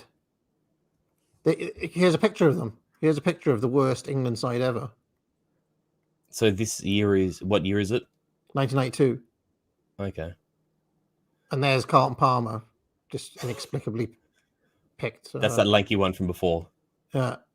Wow, who would have imagined an English side predominantly made up of Englishmen? That almost seems like an inconceivable notion nowadays.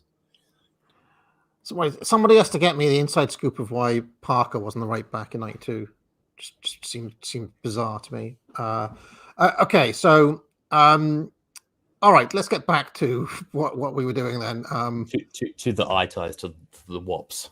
Yes, sorry for that tangent, but it's going to happen. Actually, just to say, truth over lies, because I have to admit, I know little bits about English football. I'm not exactly a full bottle, but truth over lies reckons that he has an autistic knowledge of this, so maybe keep that in mind. So Sampdoria made the. Well, actually, when we eventually get to Vialli Mancini, which we must touch on, obviously, because that's half the reason we're here. He's there. Look, he's in that side. I was going to say they actually do win. Well, they lose to Barcelona in 1990, but I believe Sampdoria win a Europe. I don't know if it's Europa League or Champions or whatever it is, but I know they win a European trophy. I think at some point before Vialli leaves. We're looking at it right now. This is it. 1992. European 92. Okay, no, sorry. Yeah. Okay. Yeah. Okay, so that's the result from. This is the final.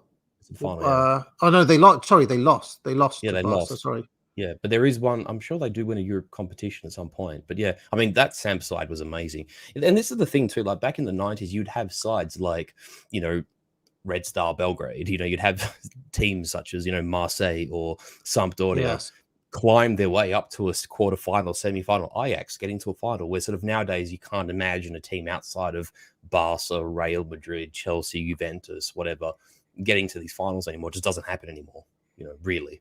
Porto, for instance. At Barca side, they had Laudrup as well. Laudrup, Guardiola, Stoichkov, all in the I was going to say Laudrup, Stoichkov would be amazing as a combination. And I'm just looking now, Vialli Mancini. That's quite a strike partnership for. Oh yeah, and Sam. it's amazing. It's actually quite sentimental when you look at some of their interviews, and hopefully we'll have a chance to touch into it before we. Oh, by the way, look at the keeper, Gianluca Pagliuca. He actually was at Samp before he went to because he was the Italian keeper for some time in the 90s prior to Peruzzi, the Juventus. This was one of the in the pre-Buffon in the post-Zoff pre-Buffon era. Italy had a weird situation where lots of keepers. They had basically 3 great keepers, but no clear number one, because there was Pagliuca, there was Peruzzi, and there was Toldo. Yes, and they were all basically in contention. Admittedly, Toldo was a tad young, and he sort of crossed over into the Buffon generation. But so it was typically like it was Pagliuca or Peruzzi as vying for number one, and Toldo would typically be the number 3, right? Because they pick 3 keepers, don't they? Usually for the correct, yeah. So those would be the 3 keepers usually, like a 1-2 and a reserve, essentially, right? I feel like, correct me if I'm wrong, by Euro 2000, Toldo's the keeper. Is that right? Yes, because Buffon comes to prominence like 2 or 3 years later because he gets transferred, and I believe he still remains the goalkeeping transfer record, if I'm not mistaken. He's transferred to Juventus, I think 2001, if memory serves me correct. Yeah, after which he then becomes the Italian keeper. I always preferred Pagliuca to Peruzzi because Peruzzi is one of those keepers who has a tendency to come out and punch. I don't know if you noticed that, but he would always do that thing where he punches out the box rather than actually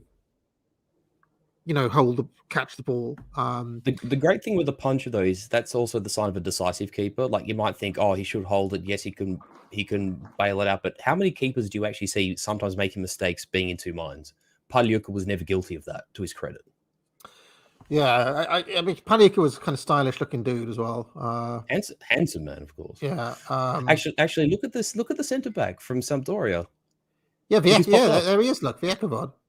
Yeah, there he is, still playing. I wonder how old he was there. The Italo-Ukrainian behemoth. He played until year 2000. Yeah, he was 43 when he retired. Mental. Okay. Well, another one like that. If you actually go to his profile, Massimo Carrera, he I think he retired at the age of 41. He ended up doing like 4 seasons at Sassuolo after he left Juventus. Why don't Italian defenders retire, Marcus? Well, you know what the interesting thing is? I was having this conversation, funnily enough, with because I did actually. I think I've told you I went to Brazil 2014 with one of my siblings, and we're talking about this and how Italy is this one country amongst the soccer playing nations of the major countries that happens to be this place for Indian summers where like a defender who loses pace can just use his tactical awareness. Take like a Barzagli, for instance, or a Chiellini in the modern day, or in the past eras, it was Nesta, Costa Curta, Maldini. They just change the way they play, but they're still sort of like tactically, they use their nous and their awareness to compensate for lack of speed. And then you go into attack. You got to think, Luca Toni won the Capo Cannoniere at the age of 35. Fabio Quagliarella, playing for Sampdoria, won it 3 years ago at the age of 37. Del Piero and Totti were effective players into their mid-30s. Baggio, you got to think, Baggio almost single-handedly kept Brescia from relegation from 2000-2004. And you don't really tend to see this in many other leagues. It just seems to be this Italian speciality of like the land of Indian summers in a strange way, if you get my drift. Yeah, I mean, they were still, 2010, the year football died, maybe. But up until... the year Serie A died. It was the last year of Serie A, yeah. But the point I was going to make was even that Interside we mentioned was old, right? And even the swan song of the Ancelotti Milan 2007, they won it that year, didn't they? Exactly. Yeah. And also, actually, funnily enough, have you read Pirlo's book, by the way? No, I haven't. No. Pirlo's book is actually amazing. I haven't actually read the whole thing. I've read like parts of it. But there's an interesting dynamic because, for a long time in the midfield, like in that latter period of time, it was Gattuso and Pirlo, and they were also the central midfielders for the Italian team. Like they famously won 06 in Berlin in the World Cup. And Gattuso is like this sort of grunty, aggressive, tackling, antagonistic midfield, and Pirlo's just this, like he could be a a Vatican ceiling artwork if you could put it on a football pitch, and they're so diametrically opposed. And Gattuso says, like, I've always endeavored to train hard and play hard, and I've done it the hard way. Like, I came from simple beginnings, and I am a footballer. But then I look at my teammate Andrea, and I think to myself, how can I call myself a football player? Like, Pirlo's like this sort of walking majesty on a football pitch. It's a strange contradiction that Italy would produce two such players. Yeah, they were a great contrast, and they often played with Seedorf as well. I mean, I still don't really understand how that Milan side functioned, because I don't understand. I don't understand how they were all in the same team. It was just like 4 central midfielders and Kaká together and Shevchenko play. I don't know what. I think they called it Ancelotti's diamond, didn't they? I was going to say also too. You think that with players like Gattuso sort of acting as that shield, that barrier for the defenders, that defensive, that almost bulldog-like aggressive defensive midfielder. And if Pirlo's are you familiar with the term? I mean, I suppose we call it playmaker, but the Italians specifically call it a regista. Like this deep line playmaker who distributes the ball left and right, and recycles possession. And obviously that's Pirlo's role. With those two players sitting back doing their duties, that would give players like Seedorf, like Shevchenko, that liberty to actually go forward and to take on midfielders and to basically join the strikers in attack. Actually, someone says Crespo, exactly, and they join that attacking impetus, if you get what I mean. They don't have to be pegged back in midfield as such. Yeah, but they weren't. There was no wingers in that side at all. Aside from the fullbacks, correct? Yeah. Yeah, I mean, they essentially played with Cafu as just an auxiliary winger. But he was also the right back. Because Kaká was wonderful because he could drift both left and right as an attacking midfielder. Yeah, actually, Zutti 11 is correct here. I think that Milan team, like that they said that last gasp Milan, that last Ancelotti era was a 4-3-2-1. Yeah, I think that's about right. 4-3-2-1. They played 5. They played 5. Yeah.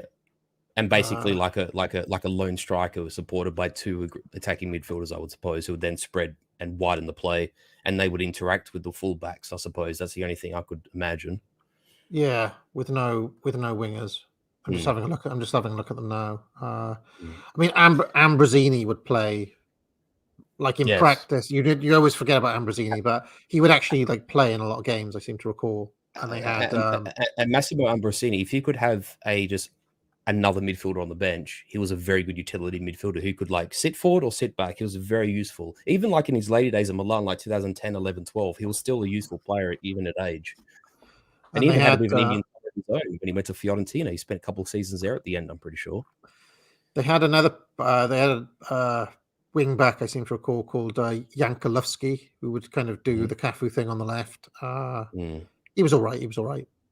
And they had... Try to remember who else was in that Milan side now. They had. I mean, it depends on the era, I suppose. It was either Crespo or Inzaghi was up front with Shevchenko. But sometimes it would just be a lone striker as well. Which both were useful because, I mean, they played quite differently. For those who are aficionados of culture, they'll say that Inzaghi is the man who's never offside. He was never flashy with footwork, wasn't a dribbler in the way that, say, Del Piero or Baggio or Totti was a dribbler. He didn't pass like Pirlo or Totti. He wasn't like a classic 9 in the way that like Tony was or Gilardino or whatever. But if you had him in that 6-yard box, if he had the ball at his feet, Inzaghi would bury it into the net, and the man was never offside. Inzaghi was a very special player like that. Just a pure goal poacher, basically.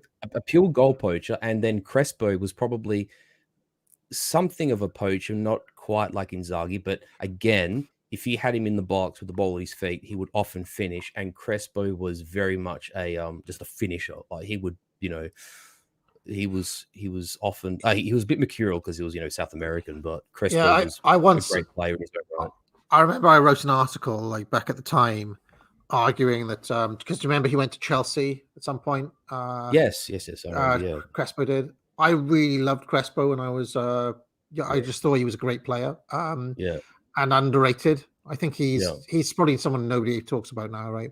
He's in that Batistuta sort of box, quite unfairly, I would say. I tell you what it is, right? It's because, well, one of the reasons I think is because is that you look back at the record of Batistuta or Crespo and they'll compare it to Messi and Ronaldo and be like, hold on a second. Oh, they're crap. Yeah. 20 goals in a season, that's nothing. Or, top goal scorer with, 26 goals. Because Messi and Ronaldo have like video game numbers now, right? They score like 50 goals in a season and shit like that, don't they? Yeah. With several hat tricks a year kind of thing. And and so like that kind of video gameization of football with those two in particular kind of makes, but you've got to remember, like, these guys were playing against, these defenses that we're talking about, and it was just more difficult to score in 90s Serie A than it was in, against bloody. You got to remember, like, most of Messi's goals are against like some shitty La Liga defender who, Villarreal, Hercules, Gadiz, Yeah, I mean, I'm not trying to like take away from their achievements or anything. They're obviously amazing players, but I'm just saying, like, scoring, 20 goals in Serie A in 1996 is different from scoring like 40 goals in the Liga today. Yeah. I have to laugh. Niall Murray with a comment. Alex Ferguson quote when asked about Inzaghi's offside. He was bored offside. So true. But people was amazing. I love them. The funny thing was in there, because the whole generation of them were like not renewed. I think it was at the end of the 2011-12 season, which was when I think Juventus won their second Scudetto, when they came back under Conte. And their farewell game, so it was Zambrotta, it was Ambrosini, it was Inzaghi, Nesta, they all played. And people had barely played for a year. Like, he might have had like 3 substitution matches. He starts for Milan and he scores like within 20 minutes of the match starting. It's just like, oh, of course he would. Like, that's typical Inzaghi. Yeah, I always think of Inzaghi as a bit of a super sub as well. He'd like totally. He'd come on like 20 minutes to go. Inzaghi comes on. You kind of knew what was going to happen. It'd be like Champions League semi-final or something. Inzaghi's warming up. Yeah. Yeah, Crespo. And if he gets a whiff of it, he'll bury it in the net. Crespo actually was loaned to Milan from Chelsea. Oh, that would make sense. Yeah. And then he went back to Inter on loan from Chelsea. But I wrote an article like all the way back. I think I was just do you have the number there? What year, what season it was that the loan occurred? Yeah. So he went to Chelsea in 2003. And in 2004 he was loaned to Milan. 2004-2005 season. And then 2006, basically for the next 2 seasons, he went to Inter on loan. And then he finally left Chelsea properly and went back to Inter. Yeah. And then he finished his career, I'm pretty sure, at Parma, if I'm not mistaken. Yeah, he went to Parma, in 2010. Yeah, because he struck up a relationship with like the dregs of Juventus. It was him, Giovinco, and a Mauri, who were the front 3 for Parma in that season, I think. But I wrote an article saying that Mourinho should start Crespo rather than Drogba, which probably didn't age that well. But I thought I thought that he was doing this weird thing where he'd play like Crespo and then he'd take him off at 60 minutes and bring Drogba on, and then he'd start Drogba and bring Crespo on, and like they went the whole season like that. And I was like, you're gonna have to pick one of them. And I just thought that Crespo gave a different. I don't know. I just think he was a more elegant player than Drogba, and he gave Chelsea a different option up there. But that is something about South Americans. Like, no matter how mercurial or hot and cold they may be, they play with like this natural flair and majesticness that just very few other players do. It's a bit like Ronaldinho, like famous for being a bit languid and whatever. But I mean, you look at highlights of him where he will just, Rivaldo will cross the ball. There's a famous clip actually from 2002, Japan, Korea, and Rivaldo literally crosses the ball from right back and it lands at Ronaldinho's feet. And just the first touch is godlike, and just stops at his feet, and then he dribbles past a player like it's like he could do it blindfolded. Like, just that's the kind of players these people can be. And with this whole like mechanization, like you say, like the video gameization of football, it's kind of been lost, like that love of it. It might sound like a weird comparison, but Crespo was more like no, it's like Inzaghi was a pure goal poacher. Drogba was obviously like a target man, kind of. A Crespo target was, man and finishing for credit to Drogba, because he was effective in front of goal. Yeah, he was just like I mean, he scored goals, but he was a big man up front, and he did that and strong. He did that kind of modern thing where he'd work really hard and rough up defenders and things like that. And Drogba led a revolution of those type of big physical forwards that would hold up the ball, and what they call like the false nine, or the attacking midfielders, like run past and break the line, and Drogba's distributing to them as well. Exactly, yeah. So that's why I said I mean, I don't know if target man's the right.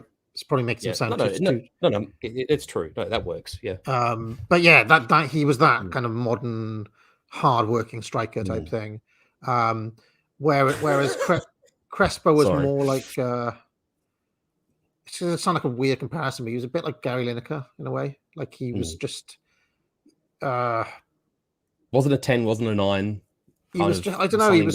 He scored goals though. He scored a lot of goals, but he was like you seldom see like Crespo pick up a booking or something like that. He was just he was all about finding himself in the right space and nicking the goal, and he's kind of decent in the air and stuff like that. Good technical awareness for an attacker in that sense. Like knew to be in the right place at the right time. Actually, Tom Halder references someone. Actually, and even though I obviously as a Juventus supporter, I detest Inter Milan, I did like watching Ivan Zamorano, one of the great Chilean players of the 2000s. Yeah, he was. I enjoyed. Now, Zamorano really pissed me off one season, right? Because one of my very strange autistic kind of focuses, Marcus, is squad numbers. I am a squad number purist, right? I basically start reeing when it's not number 1 the goalkeeper, number 2 the right back, 3 the left back, 5 and 6 8 the central midfielder. Yeah, I want the central midfielder to be 4 and 8, 7 on the right, 11 on the left, 9 and 10 up front. Okay. Yeah. And I don't know. There was this moment where the squad numbers started going mental, right? Yeah. And 99 or 57. Yeah. All this, like, they were using like the full 100 numbers. And I'm pretty sure Ivan Zamorano wasn't allowed to have number 9 for some reason. Like, he really wanted number 9. Well, according to the comments here, and it's true, Zamorano was competing with Vialli and Ronaldo, who both had dibs on 9. So yeah, so I think he was like 1 plus 8 or something. And that really, like, Zamorano became my poster boy for everything that had gone wrong with modern squad numbers. He made you into the abyss, did he? Yeah. I'm pretty sure he wore 1 plus 8. Let me see if I can remember that. Yeah, that's what the commenters are saying, 8 plus 1, because it equals 9. Yeah. Fuck, I mean, come on, that's ridiculous. That being said, because I've just said his name a few times, and I've had a few people in the comments saying this, we can't talk 90s, early 2000s culture without Bobo Vieri. Christian Vieri was a machine. Look at the state on that. Look at that. That's 1 plus 8. And there's Ronaldo wearing the 9. Look. Yeah. Fucking ridiculous. Actually, what's that quote? Can you go to the? What does he say? Ronaldo deserved the 9 because he was the best in the world. I never wore another number on the shirt. Special permit because they're selling jerseys in football. That's pretty funny, I have to admit. Oh man, I can't believe it. Zenga! Oh, wow. So Bobo Vieri. Sorry, I made a mistake earlier on, by the way. It was Zenga I bought in Championship Manager, not Zoff. Zenga was Walter Zenga was still playing like in 1996, but Zoff would have been like 50 odd by that point. Yeah. So well, you got things. Zoff was 42 and he won the World Cup in '82. So, all right. So, where are we going to go with this? Are we going to? Yeah. Yes, where do you want to go, Marcus? Because Well, I was going to say just before we leave into, I don't know whether you want to wax lyrical about it all, but it is worth mentioning Bobo Vieri. Bobo Vieri was amazing. And had he not been injured prior to the 2006 World Cup, he would have been in the World Cup winning squad. And he's probably among, if you probably consider Maldini and Baggio himself, was probably among one of the greatest players of the modern era to not win a World Cup when he probably deserved it. Vieri. But Vieri, but we could kind of touch on this very briefly before we move to Vialli and Mancini specifically. But we've spoken a lot about defenders, but at the same time, with this whole rebirth of the Catenaccio, actually we've hardly even touched on Trapattoni, but like this sort of re-emergence and reinvigoration of defensive football, which a lot of people found difficult to unpick. There's also this glut of attacking talent that just sort of bursts out of the ether, almost, incidentally. And it's in two phases. Initially, you have this generation that consists of Vialli and Mancini, Gianfranco Zola, who was an amazing player, and I loved Zola, even though he was most famous for being at Chelsea. And a lot of people don't realize Zola's first or second season was as a joint striker at Napoli alongside none other than Diego Maradona. And then there's obviously Baggio, he's doubtless one of the greatest attackers, possibly one of the greatest players ever in the sport. Absolutely magical. And if any of you like soccer, that are listening, or football, watch compilations of Baggio. It's just unbelievable. He's messy, but with people who could break his leg with slide tackles. And he did actually play with a leg and a half. It was a horrible injury he had with the 70-odd internal stitches. The Italians produced a lot of number 10s, didn't they? Like Baggio, Zola. And there's even two distinct names for them, right? Because there's certain players that they call like the immaginare, the dreamers almost, like they just don't even think, that purely on instinct. And then there's the fantasia, there's the, and that's probably more like the Tottis, the Del Pieros, who probably through training and practice became these brilliant players. But as we know, Totti and Del Piero played into mid-late 30s and were still fundamental parts of their team. So I mentioned that first phase, like Zola, Baggio, etc., Vialli. And then there's this second phase that comes like half a generation later, and it's Del Piero, who plays alongside Baggio for 2 seasons at Juventus, Totti at Roma. There's Vieri, slightly older, but in that same generation, Pippo Inzaghi. And it's almost as if the Italian coaches don't know who to play and where to play them, because they basically tread on each other's turf. There's no profound and obvious 1 and 2. There's like 5 players you could put in the same position. Yeah, I remember because I like I said, I supported Italy in every tournament because Black of Wales, etc. And it was the perennial problem. How do you? Initially, it was like, well, how are you going to get, like, Zola couldn't get a look in, really. He did. Oh yeah. How many caps does Zola have? Like 20 or something. Like he didn't. He barely played. And it's like 3 goals and 20 caps. It's actually almost criminal. But then when you look at who else was there, it's like, well, how do you? So they couldn't really find a place for Zola, and then it was like, oh, how do you get Totti and Del Piero in the same side? And then which they kind of succeeded with in 2002, but again, it's that glut at the front that kind of, they didn't have a consistent organization, which actually undermined them a little bit in 2002, because it was that Vieri, Totti, Del Piero, Inzaghi problem. There was a lot of bullshit. There was like, oh, should we play like Del Piero down the right and stuff like that? It's just like, you can't really play Del Piero as a winger. You know what I mean? No. So there was I don't know. They struck. I remember there was a lot of conversations about how are Italy going to actually play, and that kind of dogged them in those tournaments, because they had an amazing squad all through that time. The 2002 World Cup, if it was Brazil-Italy, would have been one of the greatest games of all time, in my opinion, because both teams were loaded with amazing talent in defense and midfield and attack. Like, there was you could not look at that 2002 Brazilian and Italian side and goes, weak point. None of them had one. I mean, I'm of the view that the peak of football was the Euro 2000 tournament. Yeah, I think. I reckon if you put a bracket between 98, as in the France 98, and 2002, that there is the creme de la creme of international and European football, in my opinion. I mean, if we went through the Euro 2000 squads, pretty much every side was was good. Every Yeah. side was like loaded. I mean, I'm just having a look at a random game. France versus Portugal, right? In Euro 2000. Mm. France had Thuram, Desailly, Blanc, and Lizou, Barthez, hmm Vieira, Deschamps, Petit, Zidane, Henry, and Anelka up front. Is Jokayev still playing by then? They had Trezeguet on the bench, Perez on the bench. Yeah. Uh, Actually, another Juventus player, Trezeguet. Very good player, actually. and Sylvain Wiltord, who was one of those players who was always kind of around as well. And then Portugal in that same tournament, Vitor Bayer in goal, Xavier Fernando Couto. He was another absolute beast of a defender. He was like the kind of he went to Barca after Nadal. He was kind of the Nadal replacement. Yeah.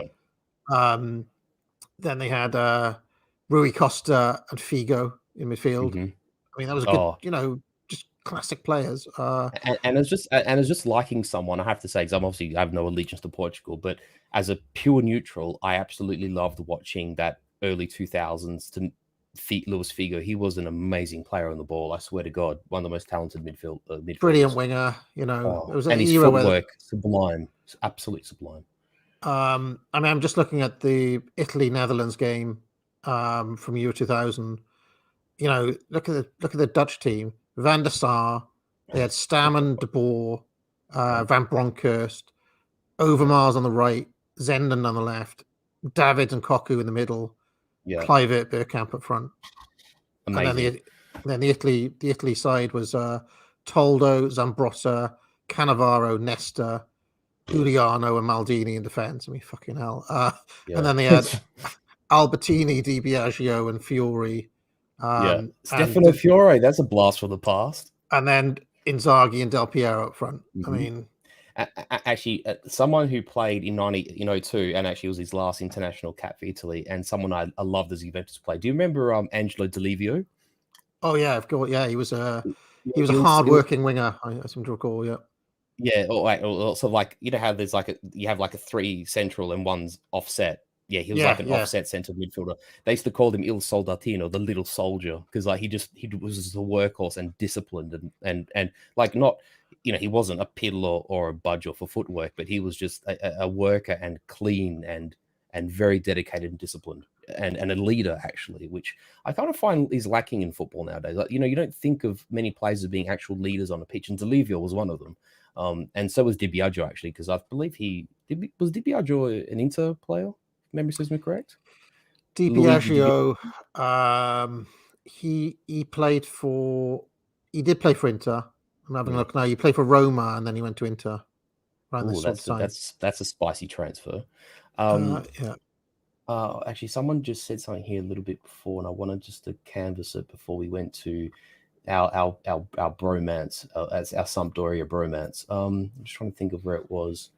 Actually, someone said here, Baggio scored goals in the World Cup that made it look peasy. Yeah, or some of his, especially the 94 strikes, or even that, that famous Czechoslovakia goal from 1990 where he skips past like four players. Oh, Baggio's is unreal.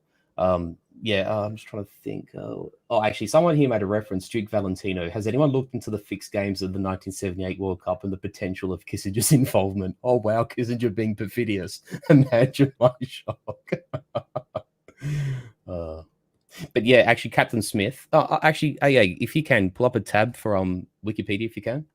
There's an interesting thing about 2002 World Cup, which I think people would like to know. Search. I'll type his name just so you don't have to try and spell check it. I put in a little private chat here. Byron Moreno. There you go. That's a spelling in the private chat. Okay. Byron Moreno was the referee for that infamous Korea-Italy game. And he's got a very, very checkered history. So if you share your screen, we can have a read through his Wikipedia article if you fancy. As an Italian, I will go to the grave hating this individual with every iota of my physical existence. He hosted a match between tournament favourites Italy and co-host Korea. Following Italy's elimination from the tournament after a 2-1 extra time loss. I remember it was not a goal back then. Moreno's performance was criticised for several decisions. He awarded South Korea a controversial penalty in the first half. which they eventually failed to capitalise. Later Buffon disallowed a saved. possible golden goal by Tomasi. Yeah, Do you know, by the way, Tomasi I watched became that game live. Oh, Tomasi became a politician? yeah, he's like a left-wing liberal Democrat. It breaks my heart because I actually loved watching Tomasi play, and he was a Roma player. But yes, he's a left-wing dweeb social democrat. Ugh. He was a few years back. He was randomly available on a transfer in Football free Manager agent at the sort of age of like thing, yeah. 45 or something. I don't know why he was available, but Because he suffered a terrible knee injury at Roma, and he actually pull up his thing, because there's an interesting thing here. Tomasi, he injured himself so badly, he actually took if you look here, because he came back very briefly as a player manager for like a C or D tier club. But when he was at Roma, he injured himself so badly that he actually voluntarily took youth player wages because he felt it unfair to the team that he was in long-term injury and that he could command the wages. And I have to admit, that's actually admirable for a professional player. Yeah, €1,500 a month. Yeah, and he worked himself back to fitness, which was but he was never the same player. A bit like like Michael Owen. Like once they had that big injury, they're never quite the same again. And Tomasi, if you watched him play, he was a very dynamic midfielder. He was brilliant. Could drift left, could drift right, could score goals. So yeah, here let's read the rest of Moreno. So disallowed a possible goal. Let's keep reading. As well as showing a second yellow card for Francesco Totti for an arguable dive in South Korea's penalty area in the first half of extra time while he was 37 meters away from play. And look at him. He's not a particularly trim fellow, is he, Mr. Moreno? He's not svelte, is he? In September 2002, while seeking election in Quito City Council, Moreno was suspended for 20 matches and investigated by the Ecuadorian football authorities. This came after he made timekeeping errors in a match officiated between these teams. FIFA also investigated him due to controversies in Japan, Italy, and South America over the past few months. In May 2003, in his third game back from suspension, Moreno was again suspended, this time for one match, after he sent off 3 players during Deportivo Quito in a 1-1 with Deportivo. I mean, this is almost like he retired the following month, blaming low performance marks for his retirement. So this was the man that FIFA gave a major World Cup match to. Yeah. And it gets worse. Read the next section. Look at Moreno was arrested in September 2010 at the John F. Kennedy International Airport in New York City while trying to smuggle 6 kilograms, over 13 pounds of heroin, which was hidden in his underwear. In January 2011, he pleaded guilty to the charges in a New York courthouse, facing a possible 10 years in prison. On September the 23rd, 2011, Moreno was sentenced to 2.5 years in prison on the heroin smuggling charges. He was released from prison 26 months later and returned to Ecuador. A fat drug-addled drug trafficker ruined Italy in 2002. It's galling. So what you're saying was that the 2002 FIFA World Cup was almost booked by the Med Event Mafia, Marcus. It's almost like kind of absolutely WWYD levels of fuckery going on, Absolutely. Like Italy was absolutely the heel in Japan, Korea in 2002. Now, just to get us back on track, I wanted to mention really quickly Vialli, because we started talking about him and then we went off on something else. I'll just mention that he was a classic. He was almost like the kind of Italian Alan Shearer would be my comparison. He was a proper number 9. But physically larger. And you'd almost call him, like, of the modern forwards, almost the complete forward. Almost. Like, he could do almost anything, Vialli. He was quick before his injury. He was physically strong. He was tall. He could head. He could score with both feet. I mean, he wasn't a magician with his feet like, say, Del Piero or Totti or Baggio, but he was still technically gifted for a big man, and he could just put it in the net whenever he's in front of goal. He was great. I have to mention that I had Football Manager like 2010 or whatever it was, and Vialli, right at the end of his career, was available on a free. Yeah, he was like in his late 30s. So I'd always pick him up and like basically play him until he was like 40, and he'd still be like nick 20 goals a season and things like that. You'll If you barely played do him in it. the right way, because even at that age, he was one of those players who had like 20 for heading, 20 for. He had very high finishing stats and things Oh, like absolutely, yeah. that. He was a good player, and unselfish for a forward as well, I would say. And Christian Vieri's father was a football player, a very prominent one in Australia, who actually used to play for Marconi Stallions, and that's actually why it's called Christian, not Cristiano Vieri, because he he was raised in Australia. So, just before we finish this up, Marcus, we wanted to talk a bit about Vialli, and Yes. just because he passed away recently, Mm. you want to talk a little bit about his relationship with Mancini over the years, but I think it's probably worth spending a little bit of time on the impact of not just Vialli but Italians in general on the Premier League, right? Because Indeed, I because remember there's a wave that occurred right at that time of sorts. So, well, I remember it very well because I went to school in Wales, as everybody knows, and at that time, in Wales, everybody's either a Liverpool fan or a Man U fan, or they were back then. After Swansea started doing well, suddenly there were magically lots of Swansea fans, right? But there was everybody basically is either a Man U fan or a Liverpool fan. Okay, and there were lots of people who basically they were a Liverpool fan because their dad was a Liverpool fan, or they were a Man U fan because their dad was a Man U fan. That's how it kind of goes. But and a combination of things happened in my year group where kind of like the coolest kids were Chelsea fans, or they were just like kind of old school Chelsea fans back when like Chelsea were, in the pre-Abramovich era, shall we say? Yeah, the pre-Abramovich, like they were just old. I think their dad was a Chelsea fan, something like that. Yeah. And I remember very well when Ruud Gullit went to Chelsea.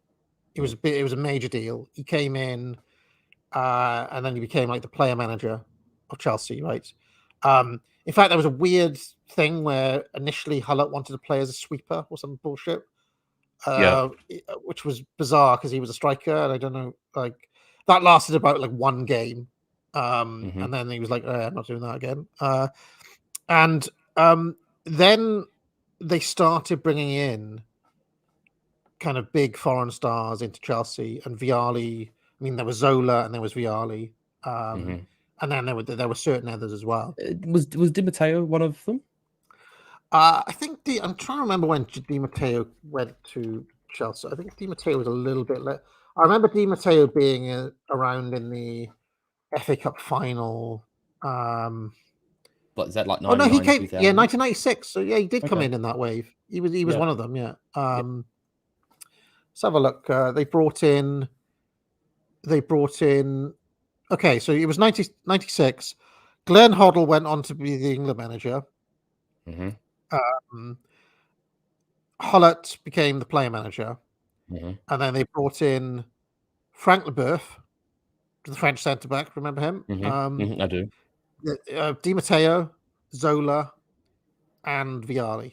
Those are the players who came in that wave there, and basically overnight, loads of people just became Chelsea fans in my school, and I was like, well, what's going on? You were meant to be a Man U fan, or you meant to be a Liverpool fan. Or yeah, I'm a Chelsea fan now, and it was kind of bizarre to see. I mean, that was the moment where I was like, I never supported anybody because I thought that sort of thing should be frowned upon, But can I just make you laugh just for a brief second? So you've mentioned those three players that went in that same wave of 96, right? Now think that Vialli and Ravanelli both left the same team. They were both Juventus players. So you have three Italians that go to Chelsea, and Ravanelli ends up at Middlesbrough. Yeah, I remember Ravanelli did that. He had the grey hair, and he did the grey eagle, as they used to call him. He did that celebration where he put his shirt over his head. Yeah. But Middlesbrough were kind of good for like a season, basically. And it was when he was there. I'm just looking at that squad now. Paul Parker was there in that season. Oh, there you Remember we go. were talking about Yeah. Paul Parker earlier? Yeah, no, I remember. Yeah, I remember. He randomly went to Chelsea during that time as well and had 4 games. It's kind of and of course, because he's in the cover photo at this point, a particular Paolo Di Canio winds up at Sheffield Wednesday in the same season, 97. Yeah, I remember Di Canio going to Went. Yeah, I remember that as well. I mean, they had a, it was big news because back in those days, you didn't have now every single team is like 11 internationals, Yeah. Whereas back then, of course, most of the players were just English or Scottish or Welsh or whatever. And for a time across like this decades of the 90s and into the 2000s, actually had, I think it was it like you could have 2 non-EUs and then 2 foreign nationals, and you were actually constricted by the letters of the law of the game that you could only have so many foreign players per se as well. And I remember there was an ongoing debate because I used to watch a show called Jimmy Hill's, what was it called? Jimmy Hill's Football Supplement or something. It was like a breakfast show where people would talk about football, and Jimmy Hill presented it with a bunch of scumbag journalists. I watched it religiously every single week. And Jimmy Hill was always worried about the impact of foreign players on the England team. He was like, he always wanted to, like, he was kind of, I don't know, he just had this idea that if you let too many foreign players in, you basically, people would be muscled out of getting like proper first team football, and the England team would suffer. But also, there's this dynamic too. You think about it, and you could apply it to smaller clubs in Italy. Say, for example, if it's Catania or Palermo or Sassuolo, take your pick. Or in England, you have clubs like, I mean, West Ham's not exactly a small club. Like West Ham or Derby or Sheffield Wednesday. These clubs for a literal century, for generations and generations, for decades, were from their communities. Were players were scouted from within their local, they played for their junior clubs, and then these bigger clubs would scout them, and they were boys that lived around the corner or a couple of blocks away, and they would go with their dads to these dilapidated stadiums and eat chips and pies on a Sunday watching their players, and then they would look up to them as their heroes, and then if they were good enough, they would go into the system and they would have this pathway to being a player and to represent their local club. And if they were good enough, they would then represent their country if they were talented enough and worked hard enough. And this has now been destroyed by the absolute sort of laissez-faire approach of the modern game. No longer is West Ham a reflection of West Ham, the community. It's just a club. It's just this amorphous blob, as it were. I'm just looking at this Chelsea squad now, the 1986 one that Hullett was in charge of, and there's players there who just wouldn't get a look in today. Like, I mean, Frank Sinclair would not play 25 games for Chelsea now.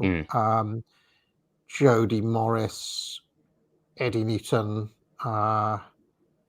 probably would not get. Dennis Wise was probably good enough, probably. Michael Dewberry, he had 17 games that season. He was just a defender basically, and I mean he was still playing like 10 years ago, and he ended his career playing for Wycombe Wanderers and Oxford United and Reading, but back in the mid-90s, Michael Dewberry was good enough to play for Chelsea. Do you understand what I mean? So yeah, of course. It's just kind of pushing out of like who has that job now of Michael Dewberry, and it's not an English player. It'll be like some random Slav or something like that, Yeah. So I do see Jimmy Hill's point. Then again, the England team is quite good now, so maybe he was wrong as well. I don't know. It's hard to say because the game has changed. But he would always use Italy as the example, though. He'd always be like, and it's still partially true in Italy even now. Yeah, he would say, like, look at the Italians, right? They've got a luxury of riches in every single position. How have they got that? It's because their league is really strong. Yes, they've got international stars there, but if you look at the spine of each of the big sides, right? Milan and Inter and Juve and all that, they're still Italian, and they've got a really good Yeah. kind of way of bringing through players. Mm.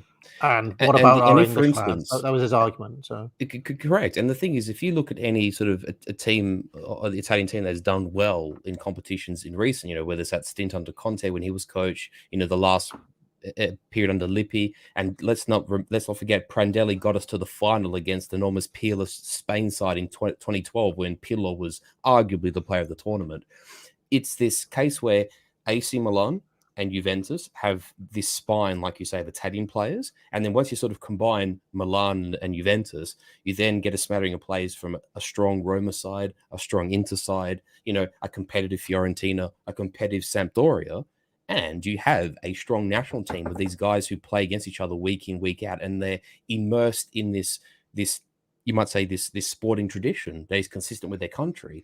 And it's hard to say that about English football, in a sense. yes, because it's just become too. I mean, there's extremes, right? I mean, I guess what I'm trying to say is, it was a good thing that Vialli and Di Matteo and Hullett and all those guys came here. But it was like, in a way, it's better that you've just got a few foreign stars, not the entire side. Yeah. Because you then lose a sense of it. Just becomes a brand. It's not like a proper. Well, someone in the comments here said that I think the first team to field an entirely non-English side was Arsenal. Here, Captain Smith. I remember Arsenal played the first team with no English and how much of a big deal it was at the time. And of course, it would have been celebrated by who and the kind of people we know who would. And they're basically just celebrating the disinheritance of that game from the people to whom it belongs. Ultimately. The thing is, though, is that when Wenger still had Adams and Keown and Merson and all those sorts of guys, mixed in with the foreign players, there was still a recognizable like Arsenal core, if that made any sense.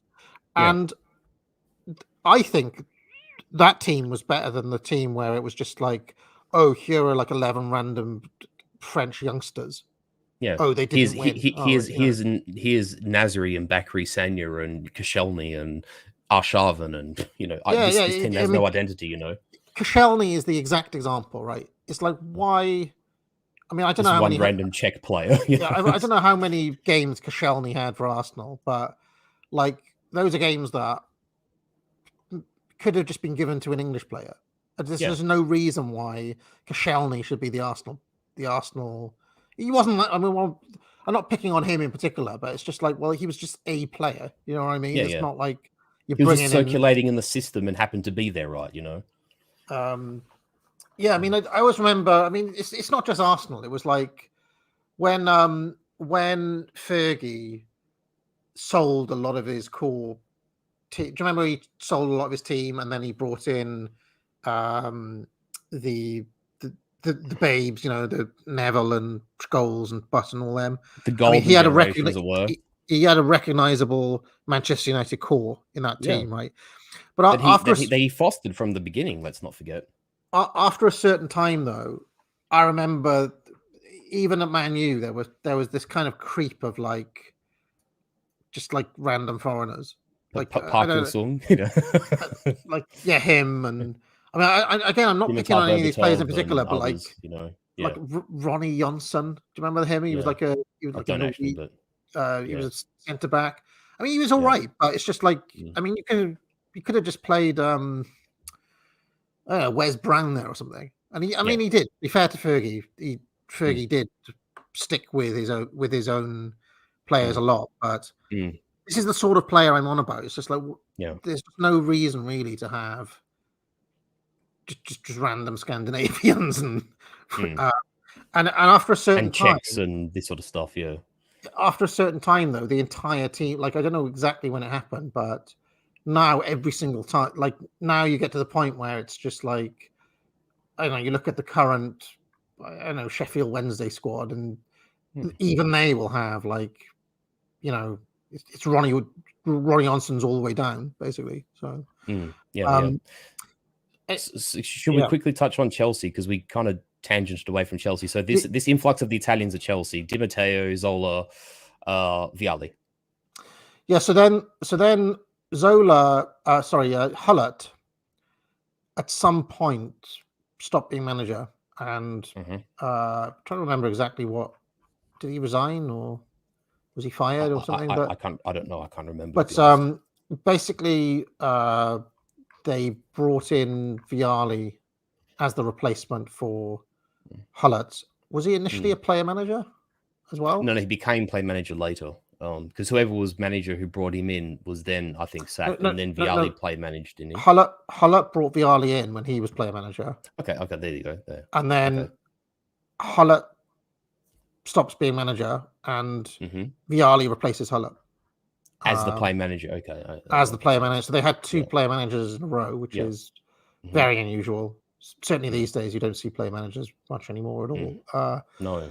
And so Vialli was the Chelsea manager for a couple of years there. Did they win anything under Vialli? I just don't know. Let's have a look. They won the FA Cup. No, Hullett's team won the FA Cup. Okay.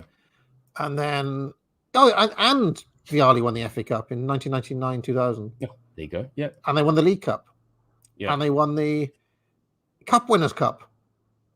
And the UEFA Super Cup. So he actually won loads of trophies at Chelsea, but just not he did the, I reckon we used to call it like the wimpy treble. Kind of, like in that season, he won the UEFA Super Cup, the Cup Winners' Cup, and the League Cup. That is a treble, right? In a sense, yes. It's just not it's not league treble; it's the wimpy treble. So yeah. Fair enough. But it's still like silverware, right?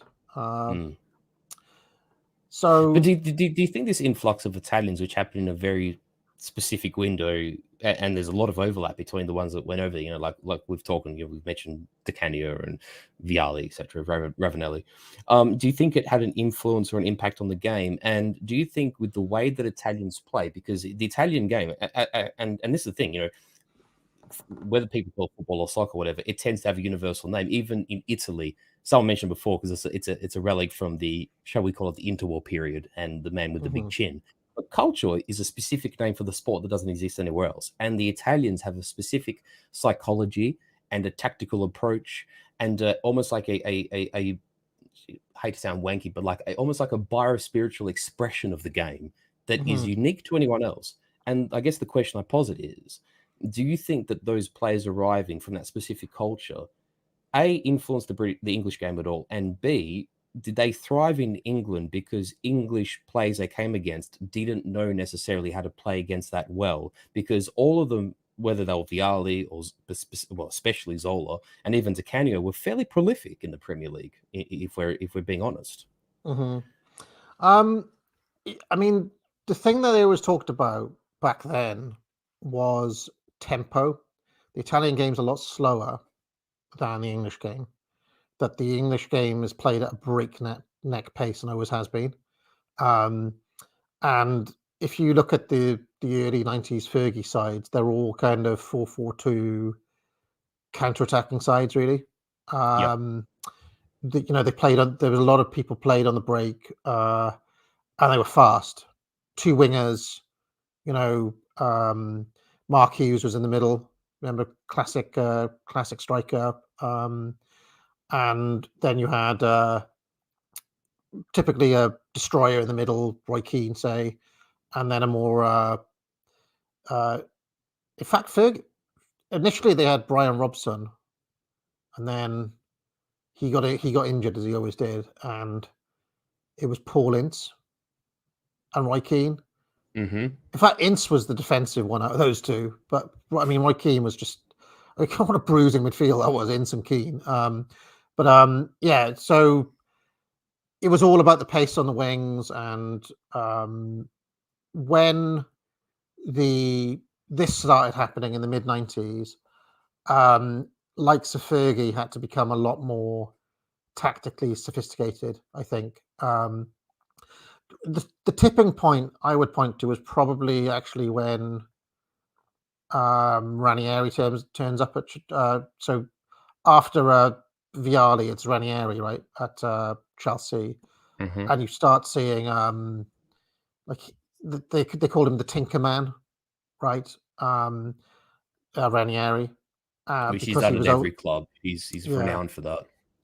So there were things like squad rotation became more of a thing, and I reckon though that if you bought like a mainstream history of like the Premiership or whatever, a lot of these things would be credited to Wenger as being like the man who like changed the culture of the Mhm.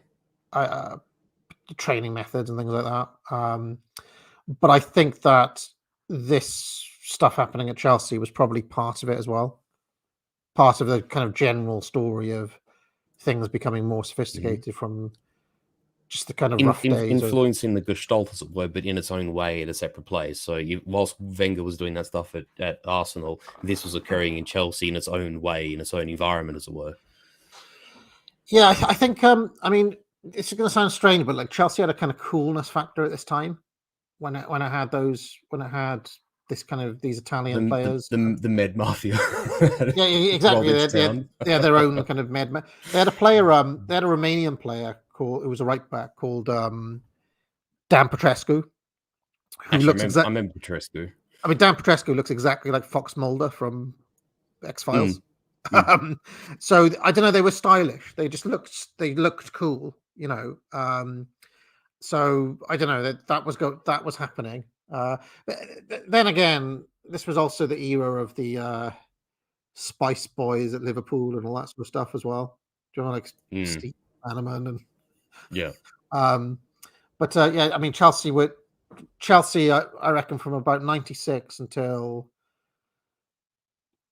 pretty much they were the cool team. Even like they remained the cool team in my mind, even after Mourinho went. Like Mourinho was cool. Let's face it, he was cool. So they remained the cool team even after Abramovich came in.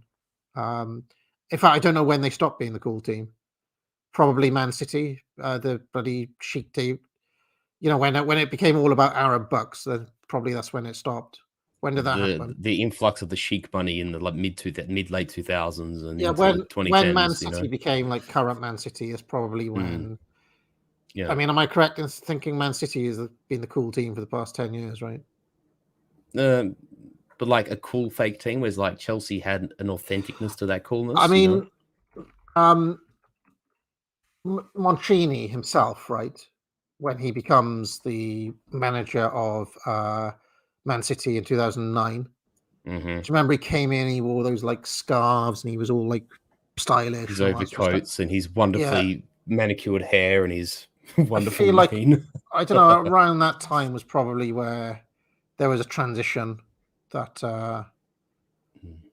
Man City picked up a bit of that coolness factor, like in my mind at least. Yeah, no, that's fair enough. And let's face it, Mancini has proven himself. You got to think he took the helm at City, and then within 2.5 seasons, 3 seasons, he had won the Premier League, which had eluded the citizens for. Yeah, I mean they did do it with a shitload of money though, so Oh, fair enough. But I mean, in the end, how many clubs have had a shitload of money poured into them and they've not delivered? I mean, in the end, you still have to deliver and win the points and win the league, right? It still takes a home and away season to rack it up, and and you got to think too that year that that when Aguero won that, when he scored that wonderful goal there, right in the deep dead end of injury time after Man United had, I can't remember if they drew or won their last game, and it was sort of in the balance until that sort of Aguero after Balotelli gave him this cheeky assist. That was it was literally the death of the season. If Aguero hadn't have scored, they wouldn't have won. It was literally down to the last kick of the year. I mean, a team has to be in a position to win it to actually do so, in the end. And Mancini delivered that. And Mancini, and you got to think too, I suppose this is probably a good transition to the bromance at Sampdoria. But, Mancini has since delivered in that very famous final, where the Italian team, the non-diverse Italian team prevailed over England, the Rainbow Nation England side. And Mancini did it with a pretty, I mean, he had this spine of veterans. He had Bonucci and Chiellini at the back. I mean, by that point, we'd lost Marchisio and Pirlo and some other players. But, Mancini sort of in a way kind of did what Conte did and developed sort of like this cadre and this esprit de corps that sort of compensated for the lack of superstars. And Mancini again delivered for the national team what he had done at City. He had bounded a group of players together that seemed kind of unlikely and brought them to the title. Yeah, not a classic Italian side, that one that won the 2020 They Euros. eked it out. They did, But shall we discuss Vialli and yes. And because it should be said, Vialli was a wonderful man and the kind of person who is uncommon in sports nowadays. And I think those personalities are becoming increasingly rare, which is why when I heard of Vialli's passing, I was actually quite sentimental because, when you look at his interviews, and I'm sure you've seen this too, AA, Vialli actually came across and always did come across as a very sort of, gentlemanly figure, quite a polite and respectful person. And anyone who's spoken about him, be it an Italian or an Englishman or someone who played with him in England, universally loved him.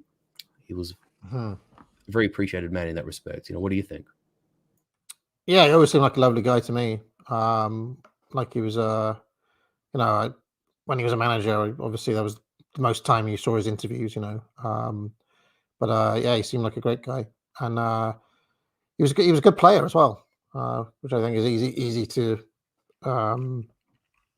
overlook. Like he was good for a very long time, Vialli, as we've got into on this stream, where and he played at Samp for years, didn't he? Before he went to Juve, it's like 10 years or something at Samp. Was that right? I think him and Mancini were strike partnership at Samp for about 6 seasons, if memory serves me correct. He was like sort of that late 80s into the early 90s, and then Vialli transfers. I think it's either before or after Euro 92. He then goes to Juventus and he's there for a couple of years. But of course, he's playing alongside Baggio, and Del Piero bursts onto the scene, and Ravanelli's also there, which kind of makes it difficult. But Vialli was renowned for being a toy. Like, he trained harder than most. He was very dedicated and very disciplined. And everyone said that. Was that the classic? That was the Lippi Juve side, right? That was the Lippi. That was the first Lippi side, because remember, Lippi comes back in the early 2000s as well. But that is the first Lippi side after he takes over from the Trapattoni era, and that ends up being something of a blue period. I mean, in the end, Juventus haven't won a Champions League final since '96, even though we've been in 3 other finals since. Tell you what, look at their side though, right? Peruzzi, Ferreira, Torricelli. I mean, Torricelli wasn't a bad. Can you share the screen so we can? Sorry. Torricelli was not bad. He was all right, he wasn't Maldini or something, but he was a decent left back. He was solid. Yeah. He had a very big chin, I seem to recall. And then they had Delivio, Conte, Sousa. Vialli. I forgot Sousa. Sousa was there. Yeah. Ravanelli. Yeah. They had Deschamps. Yeah. Lombardo was a good player. Takinardi as well. He was great. He was a great midfielder. Viekovod's still playing. He's still there. But go up a little bit. Takinardi, he was a fantastic midfielder at that point in time. He reminds me of Juventus's Albertini in a sense. Yes. And you'd recall Marchisio from modern seasons. They used to call Marchisio like the new Takinardi in many ways. I wonder if this is the team with the and biggest Pesotto was great. I wonder if this is the team with the biggest number of managers in it. Oh, I was just like Conte, and Carrera's a manager. Champs. Carrera's a manager. And Ferrara managed as well, Juventus, for a while. So yeah, there's 3 or 4 managers in the squad. but good managers, I'm talking. Yeah. Wow. Although Pesotto actually had an unfortunate fate. I don't know if you know this, but he was in the Juventus administration when that scandal, the Calcio scandal. Yeah. Pesotto actually attempted to commit suicide, but he survived his jump out of a 3-story window. Oh, right. I didn't know that. So he committed suicide? No, he tried to, and he tried succeed, to. All right, but he survived this fall, which Pesotto was known as almost a bit like Del Piero, not quite a one club man, but may as well be. And he was so overwrought by the fact that this had occurred to Juventus as a club. He tried to commit suicide and he didn't. So, rather he tried to and it didn't succeed. But what we probably should do actually is if you just bear with me, I want to pull up. I don't know. You probably saw a little bit of video from my tweet where they interviewing Mancini. It is in Italian, but if we fast forward the interview, there's some wonderful footage of him and Vialli, and it's a great insight into like culture in the 90s. We should play it if you feel like if you would like to, if you're happy to. Yeah. Okay. Let me have a look. If we're Yeah, taking sure, off air, it's because of copyright, right? But I don't think so. It's Italian. I mean, as if they're watching. You know, I'm just finding the link for you now. Just give me a moment. Vialli tribute. I was watching it just before. It's. I'm just going to go on mute actually, just because I don't want the audio playing through. Just give me 2 seconds. So if you want to just answer some questions or something, I'll be back in just a moment. Let's have a look at some super chats while we're waiting. Coriolanus just says, Calcio. George Adams says, Italian football is basically to old guys in Roma Park, surrounded by pigeons, drinking coffee and playing chess. Yeah. He also says, for anyone interested, a great book on the history of football and the export of the game from Britain. Read Inverting the Pyramid. Yeah, I've got that book somewhere. I think that Guardian podcast I used to listen to had the author of that book as a typical guest. What's this now? Hello. Twitter is just broken, I'm afraid. Let me just try. What's going on? Can you guys hear me? I am back, by the way, and I can hear you personally. But the link that you've sent me, I can't open due to some bullshit on Twitter. Oh no. I've put it in the private chat here. I've tried again. It'll be easier if it's just direct to YouTube. So it's in the private chat. It's that link. Right. And like I say in the message, go to 416 because that's like the start of the clip, as it were. And I love like this. This is like when the imagery was as clear with like the onset of modern television, but it's still like old school. There's still the flares, the ultras are there. You know, the stadiums are packed, people are up to the rafters, and this is the Italian game at its peak. And it's just so visually, like, if you're into this thing, if it doesn't make you buzz inside, you don't have feelings. I'm sorry, like. So yeah, so if you go to 416, go to 416. That's the start of it. There we go. Yeah, there we go. Frammento. There you go. Per 10 anni, so they're 10 years together. Oh, look at the scenes. Sono Roberto Mancini, numero 10 della Samp e come diceva Bosco, attaccante libero. Gianluca Vialli, bomber, attaccante. Non credo che siamo amici, noi siamo fratelli. We're brothers. You know. The beautiful like stagione. Stagione is like game match. Can be used in several ways. Look at the haircuts. 90s mullets.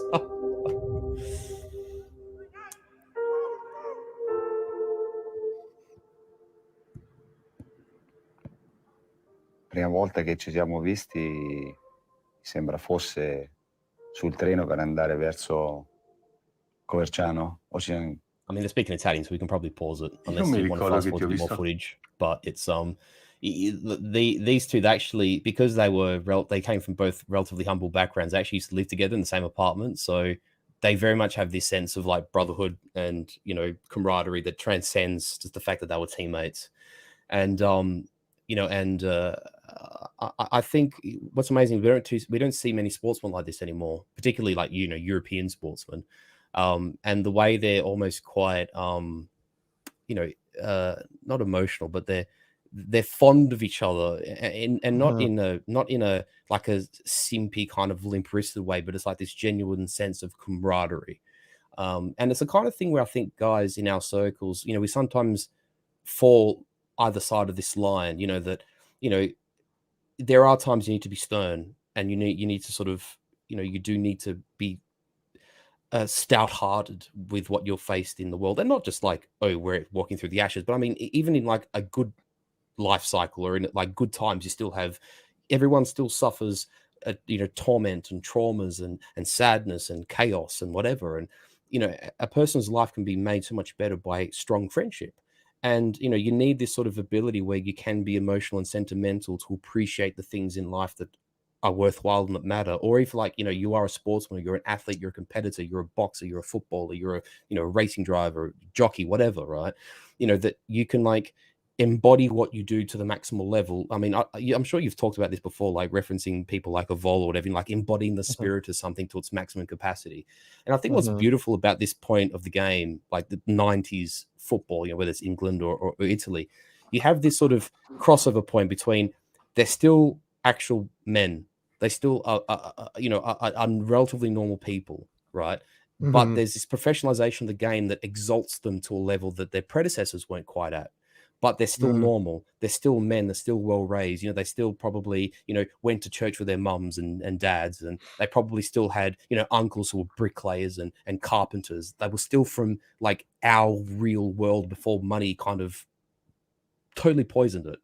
And that Vialli and Mancini are unafraid in any way. And I mean, no, Italians we're a bit of a different kettle of fish to the English, and I appreciate that, but they're not at all afraid to share their sentimentality. And there's I'll just see if it's in this video somewhere. There's actually a scene where they're if you go to just 326 AA, there's the 326. See, this is after the victory, and at this point, before you press play, Vialli has cancer, and it's like 50-50 where they'll become terminal, and it ends up becoming terminal because he dies. He died early this year, and you can actually see from his his body, his physicality, Vialli is sick, but they have worked towards this end goal. And as we saw, the mass media were in against Italy. They wanted the non-diverse team to lose, and yet Italy won. So press play, and we'll see just the emotion that these men shamelessly show.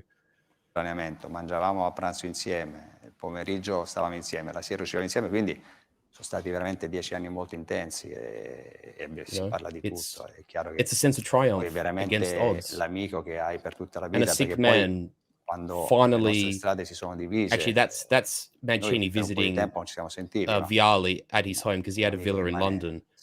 And if Mancini was a heart, you can press pause now. If Mancini was like a different character, be like, oh, I don't need to have Vialli.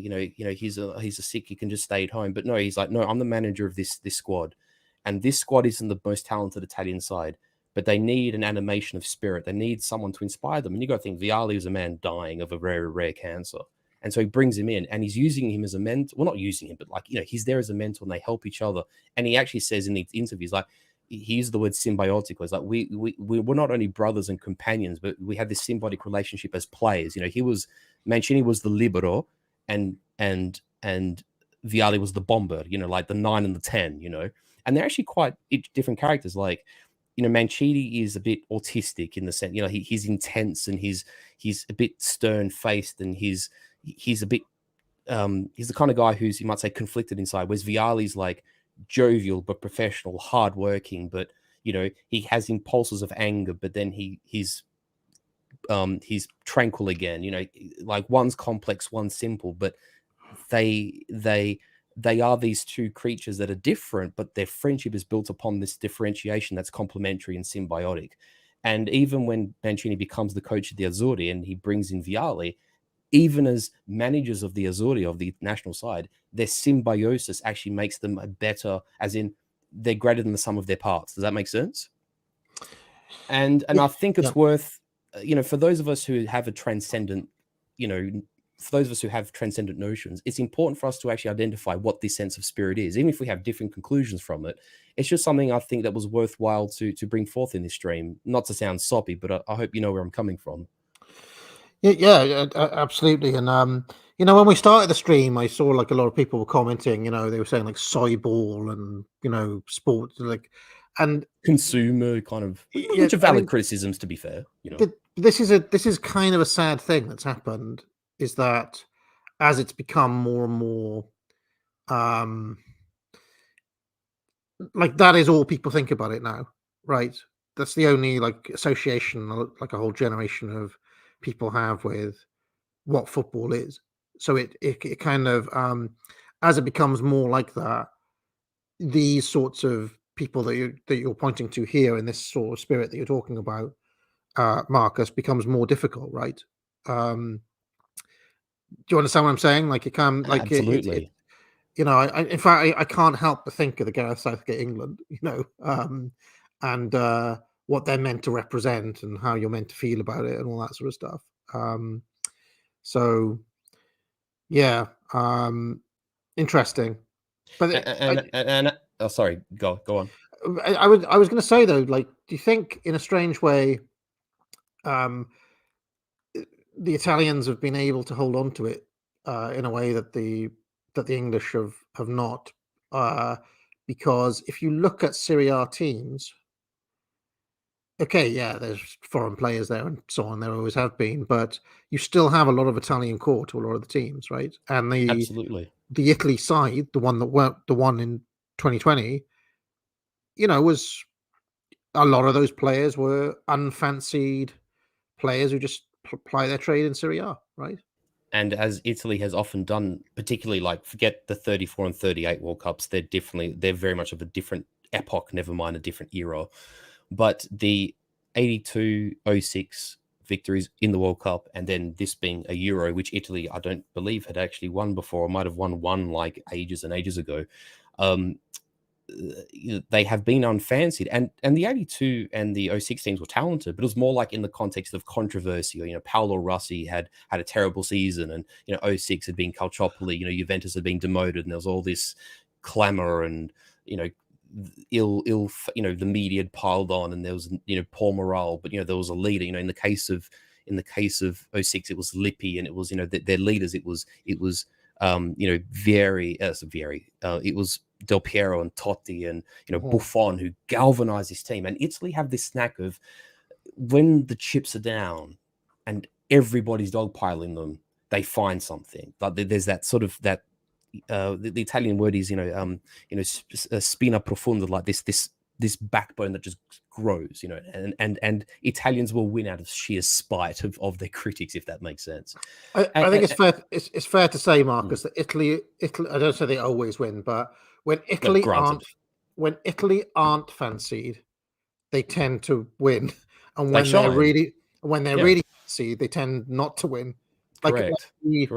The Maldini, who was in all those amazing sides, never won the World Cup, or a Euro for that matter, or a Euro. They never won a trophy, right? Because they were always a favourite coming into the tournament. Absolutely.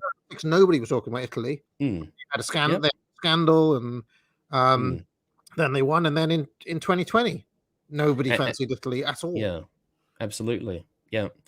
And also this thing that I was talking about before, about how, there is this metaphysical quality of men like Mancini and Vialli and their friendship, and how, they're not afraid to hide it, that it's been demonstrated here.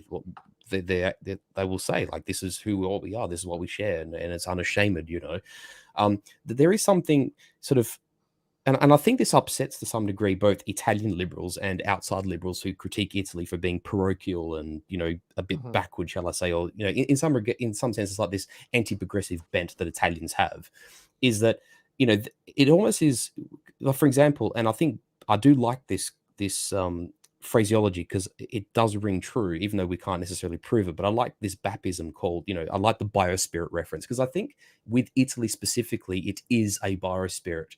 And I think that this biospirit is actually expressed in their football culture.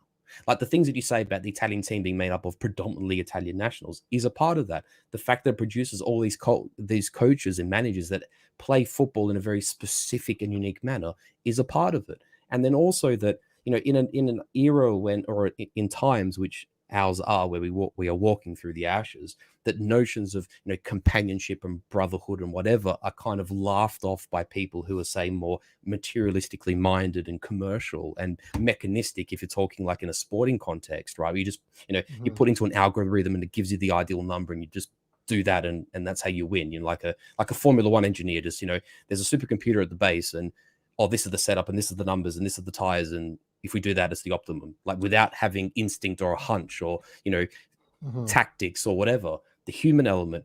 And I think the Italians still embody that in a way, and I think it pisses off certain people. And I think as they turn the vice on Italy more and more, the Italians, being the spiteful, you know, hard-headed people they are, actually go the other way in some sense. Yeah, I mean, you might all what you just said might be called, Marcus, having a culture, right? Having Indeed. a culture and unapologetically so, and defending it and living it. And I mean, I hate to say it, that it's one of those things that you know, in my lifetime, basically, has pretty much been lost in this country. The idea of, I mean, there's a few England players who kind of feel like they may embody something. There's this one guy who's a centre back. I can't remember his bloody name now. I'm bad with the current England team. Is it a present player or recently retired? No, a present player. Like, he's in that Southgate side. Because when I think of a particularly English player, I always think of John Terry as an English defender. Yeah. I mean, John Terry's like, you know, a classic example. But yeah, there is a player like that who's in the current squad. What's his name? Not Maguire, is it? Maguire. I mean, he's just facially, he looks like he should be that sort of guy, you know. And I guess Harry Kane to an extent, but when you actually look at them and so on, there's a lot of you know, whatever I might call you know what I'm getting at. I know you're already alluding to, yeah. So, you know, it just feels like there's no, I don't know, it feels like the sense of what it means to come from this country and embody a culture is just not part of what these people are about. They're all about HR, diversity, values, and so on. So it's kind of soul crushing. It really is soul crushing, I think. But anyway, yeah. Sorry, go on. Yeah, that's it. Yeah.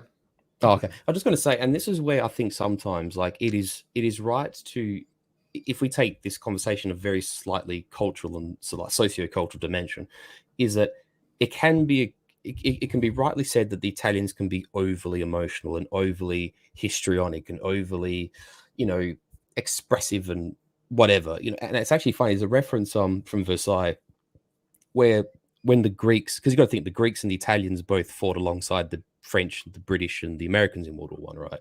And so when the gatherings at Versailles and each party's bringing their sort of demands as to, you know, because obviously they redraw the borders of Europe, and, you know, Austria's disassembled and Germany's carved to pieces and whatever, that the Greek delegation under Eleftherios Venizelos is very sort of composed, and, you know, they're all erudite men, and they're almost on a level with the British, you know, that there's this sort of like almost Aristotelian kind of seriousness about the Greeks. Whereas the Italians, you know, it's like, oh, well, you will promise this, and there's Italians in the Istria and Italians on the Dalmatian coast, and, you know, Cardona bled us on the Isonzo, and you know, we tackled the Austrians, and we died in the Alps, and like, no, this is unjust. And then they'd cry and, you know, be in pieces, and like, there's this part of the Italian psyche that could be rightly critiqued for being that, right? Sorry, that's an odd example given we're talking about football, but it's a good contrast between even Meds, that there's distinctions amongst us, but that you can go too far where, you know, it's too cold and too stern, and it, you know, if you are too much the other way, you can't actually express your biospirit. You can't, like, the idea of brotherhood can't be played out to its maximal level. You know, that there needs to be both a sentimentality and a seriousness of that sentimentality that exalts one to a higher level. And listen, I don't want to make Vialli Mancini out to be Leonidas of Sparta. Like, let me make that caveat. But there is something to be said about finding this sort of apex of those two states of mind, or those two sort of spiritual standpoints meeting at a high point that allows us to transcend, you know, whether it's our own endeavors in life or our own relationships, or, you know, whether it's the pursuit of love, or whether it's, you know, helping friends in life, or whether it's being a part of your family, that builds towards, you know, a salubrious outcome or beneficial goals, or, you know, whatever it is, or even like your personal habits, whatever it is, that there's an apex to be met there. And I just think that there's something about this Vialli and Mancini relationship that expresses that in the public sphere. And I don't know why I made that conclusion, but that's just what I feel. Yeah, no, I mean, one of the reasons I do streams like this, Marcus, as well, is that I think it's a shame that when people get quote unquote red pilled, right, there's this tendency to want to reject every aspect of the culture that we're from. Right. So because football's become commercial, therefore you can't talk about football. Because music is paused, therefore you can't talk about music. Because movies are paused, therefore you can't talk about movies. It's just like, well, at some point, you have to, like, you kind of have to talk about these things because this is what the culture is. This is part of what a culture is, right? And if you don't, you basically are saying, well, we surrender these things to the pause. We surrender these things forevermore. And eventually, if we're ever gonna win, if you want to put it that way, all of these things need to be reclaimed in some way. Right? Can I add to your point? Can I buttress it somewhat? Yeah, go on. Mm-hmm. And the other thing is there's two. I want to come at this from two slightly different standpoints. Is that one, very deep in the belly of European civilization, is there the desire, the fascination, and the aspiration for athleticism, for performance, from competition. The Greeks invented the Olympiad. The Romans formalized boxing, as in they would host competitions within and amongst the legions as to who was the greatest Roman boxer. The Romans invented the gladiators tournaments. Well, actually, technically it was an Etruscan invention, but the Romans, made it what it was. And one might say it was cruel, exploitative, utilized by slaves, but it wasn't entirely. There were many people who voluntarily became gladiators, and the people loved the thrill of spectators. One might say, yes, bread and circuses, and I accept that critique for what it is at a level of, malfeasance of authority and government. But there's also this pull and pull of, but it's the desire for competition. It's witnessing men expressing like this apex of performance and courage and heroism and an elite skill level to prevail over someone else. Europeans have always loved that. Fast forward to the medieval age, where they would have jousting competitions and dueling. It was rather less fatal than the Roman equivalent, but we were fascinated by it. It's a part of chivalry, right? Particularly Europeans, and this is where the Japanese are peers in some regards, and in some regards so are the Persians. They also have traditions of like this, and so do the Mongols as well. It's an innate part of our culture, and we can't. It's not black and white where it's all or nothing. There is something in the middle, right? And the other part of it that I have to say is that, in reference to the historical aspect of it, is that if we accept the proposition that we are either walking through the ashes or that we will soon be walk through the ashes and we are in a place of darkness, right? Then there are things that matter. That is ourselves, our habits, our psychology, our friends, our family, to whatever degree those things matter to a person and how much that they have of that within their own lives. Because in there, many people will have different dynamics to other people, or bigger and larger or smaller families or whatever, right? But at the same time, a lot can demoralize us, and a lot can throw us off, and a lot can make us feel like there is no enjoyment in life. And whilst accepting that there is pause and there is speculation and interference and financiers and and consumerism and vice and diversity, all that stuff, which is stuff that you've referenced as well, that if you have a life bereft of enjoyment, you're not living. There has to be middle ground between accepting things as they are and all that bad that comes with it, while still, savoring things in life that are worthwhile. That actually having ambitions and passions and desires and savoring competition and watching, people who exalt what it is that they do. They are masters of their craft. They exhibit the greatest sort of physical characteristic, psychological, spiritual virtues, has to be respected for what it is. And I think too many guys in our circles, right, are either like one or the other.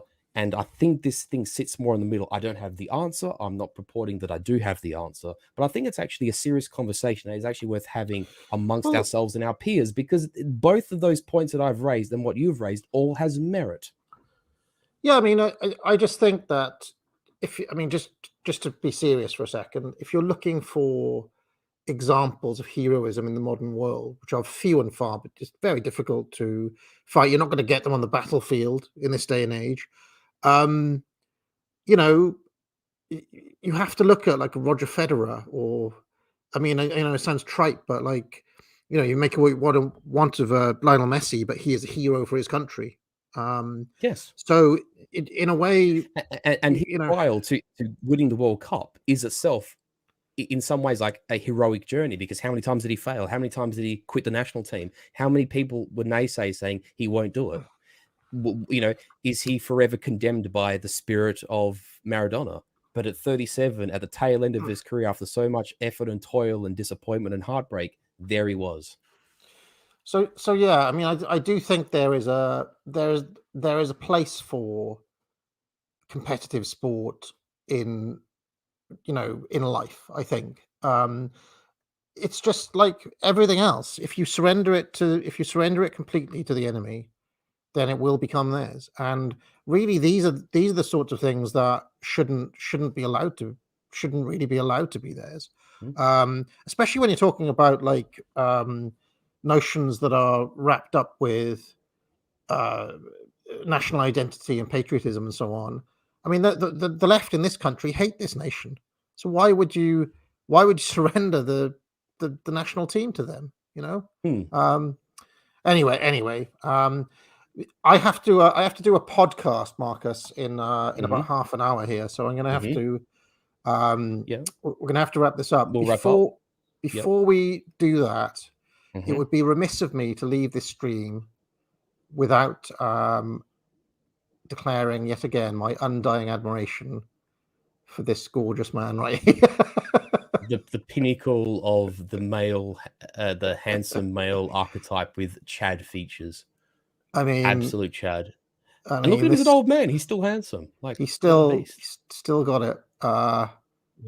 This guy was superhuman. I tell you, he could still go when he was 40. Yeah, he really was a specimen. It's one of those things where you think like natural ability, natural attributes or whatever. And now his son Daniele Maldini is playing for Milan. 3 generations of Maldinis have now donned the Milan shirt. Yeah, a couple more super chats, Marcus. Sorry. Sure. No, all good. Machiavelli Sucks to Go says, I really can't stand seeing Africans in European uniform. So there we go. I think that's it. Just if I quickly may, someone said Djokovic is the man, and Djokovic would be a better example. I don't argue that at all. I think Djokovic is a fine example. I don't think it has to be either or. I think Djokovic just is in himself. You could say the same from Nadal or even Federer. They are exemplars and great exponents of their craft. And just very quickly, if I may, because it does tangent onto this, it is why I have always loved motorsport, because it's one of the few sports that still has mortal risk. And you can put any one of us in a car and we'll do whatever, and you put someone like a Max Verstappen or a Michael Schumacher or whatever, or Fernando Alonso in a car, and they'll do things that we can't even conceive of. And it's the ability of a person to be at the absolute maximal nth degree of performance that makes it magical to watch.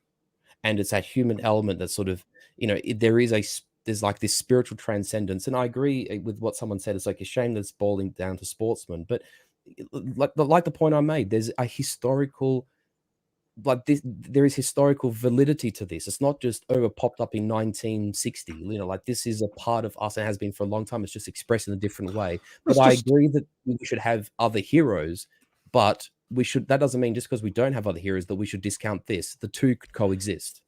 It's just the concept of mastery. It doesn't really matter what it is. Yeah, it's just the fact that somebody has mastered something. Right. I mean, exactly.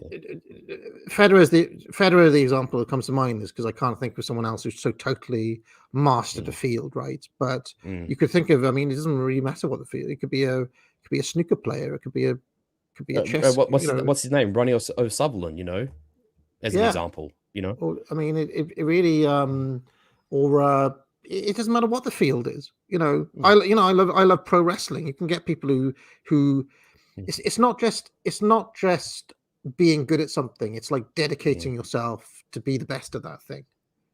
To me, it's actually wrapped up with.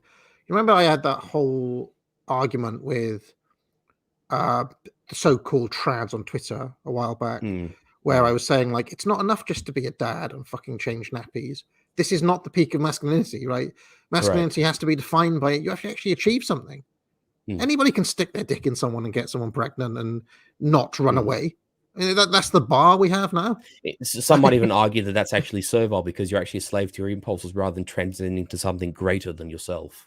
You know, right? So I mean, this is one of those things where I just think that it's a bit too easy to say, oh well, all of these different areas of life are pause, therefore we abandon them and call them gay, and that's it. What do you do then? Just sit in your room and do nothing, you know? And that's the thing I said about like life and joy and having passion and aspiration. There has to be a middle ground between these two ideas. And I mean, in the end, you've got to go to your podcast. I try and keep you, but I think that this actual conversation could go further. And I mean, I don't know whether it's worth doing like an addendum to this or even a bit of a part 2. I actually did have the actual Vialli content we didn't touch on, sadly. I don't know whether we can address another time, but in the end, I do want to say thank you for having touched on this. As we've demonstrated amongst ourselves, we both have a passion for this. It's a wonderful subject. And I hope, even though we haven't had too many views, I think it's been like around 200 or so, but I hope everyone's appreciated it. And thank you, AA. I know we have planted these for a couple of months, but I just want to express my appreciation because we both love this subject. And it's both, I've had a blast talking about it. So thank you. And also with all respect to Vialli, because he was a standalone champion and he deserved some recognition for what he was as a man. We kind of ramble all over the place, but it's kind of how football conversations go as well, isn't it? You know, absolutely. Kind of, all right. Well, thanks a lot, Marcus. I'm actually doing I'm actually doing an interview with Chronicles magazine about Carlisle, and I need to think about like, what the fuck am I going to say? You know, you need to think more about Carlisle and not think about Baggio and Zola and Vialli. So like talking about like and Maldini. But cheers, Marcus, and thank you, mate. Much appreciated. I'll be back tomorrow night with Unpopular Opinions, and I have an amazing. I have 2 amazing Blair clips to play tomorrow on the stream. All right, do buy my courses, by the way. Trivium now is the best time to buy it, apart from all the other times that you should buy it. And Marcus, anything you'd like to shelve before we get out of here? Not really, just aside from the fact that myself and AM will be back. We're aiming for the next week or 2. It'll be about 37 days, which is lead up a video documentary about the introduction to World War I. I will just say, in the spirit of this conversation, grazie amici, tutto lavoro, hope you're all well, take care, and God bless.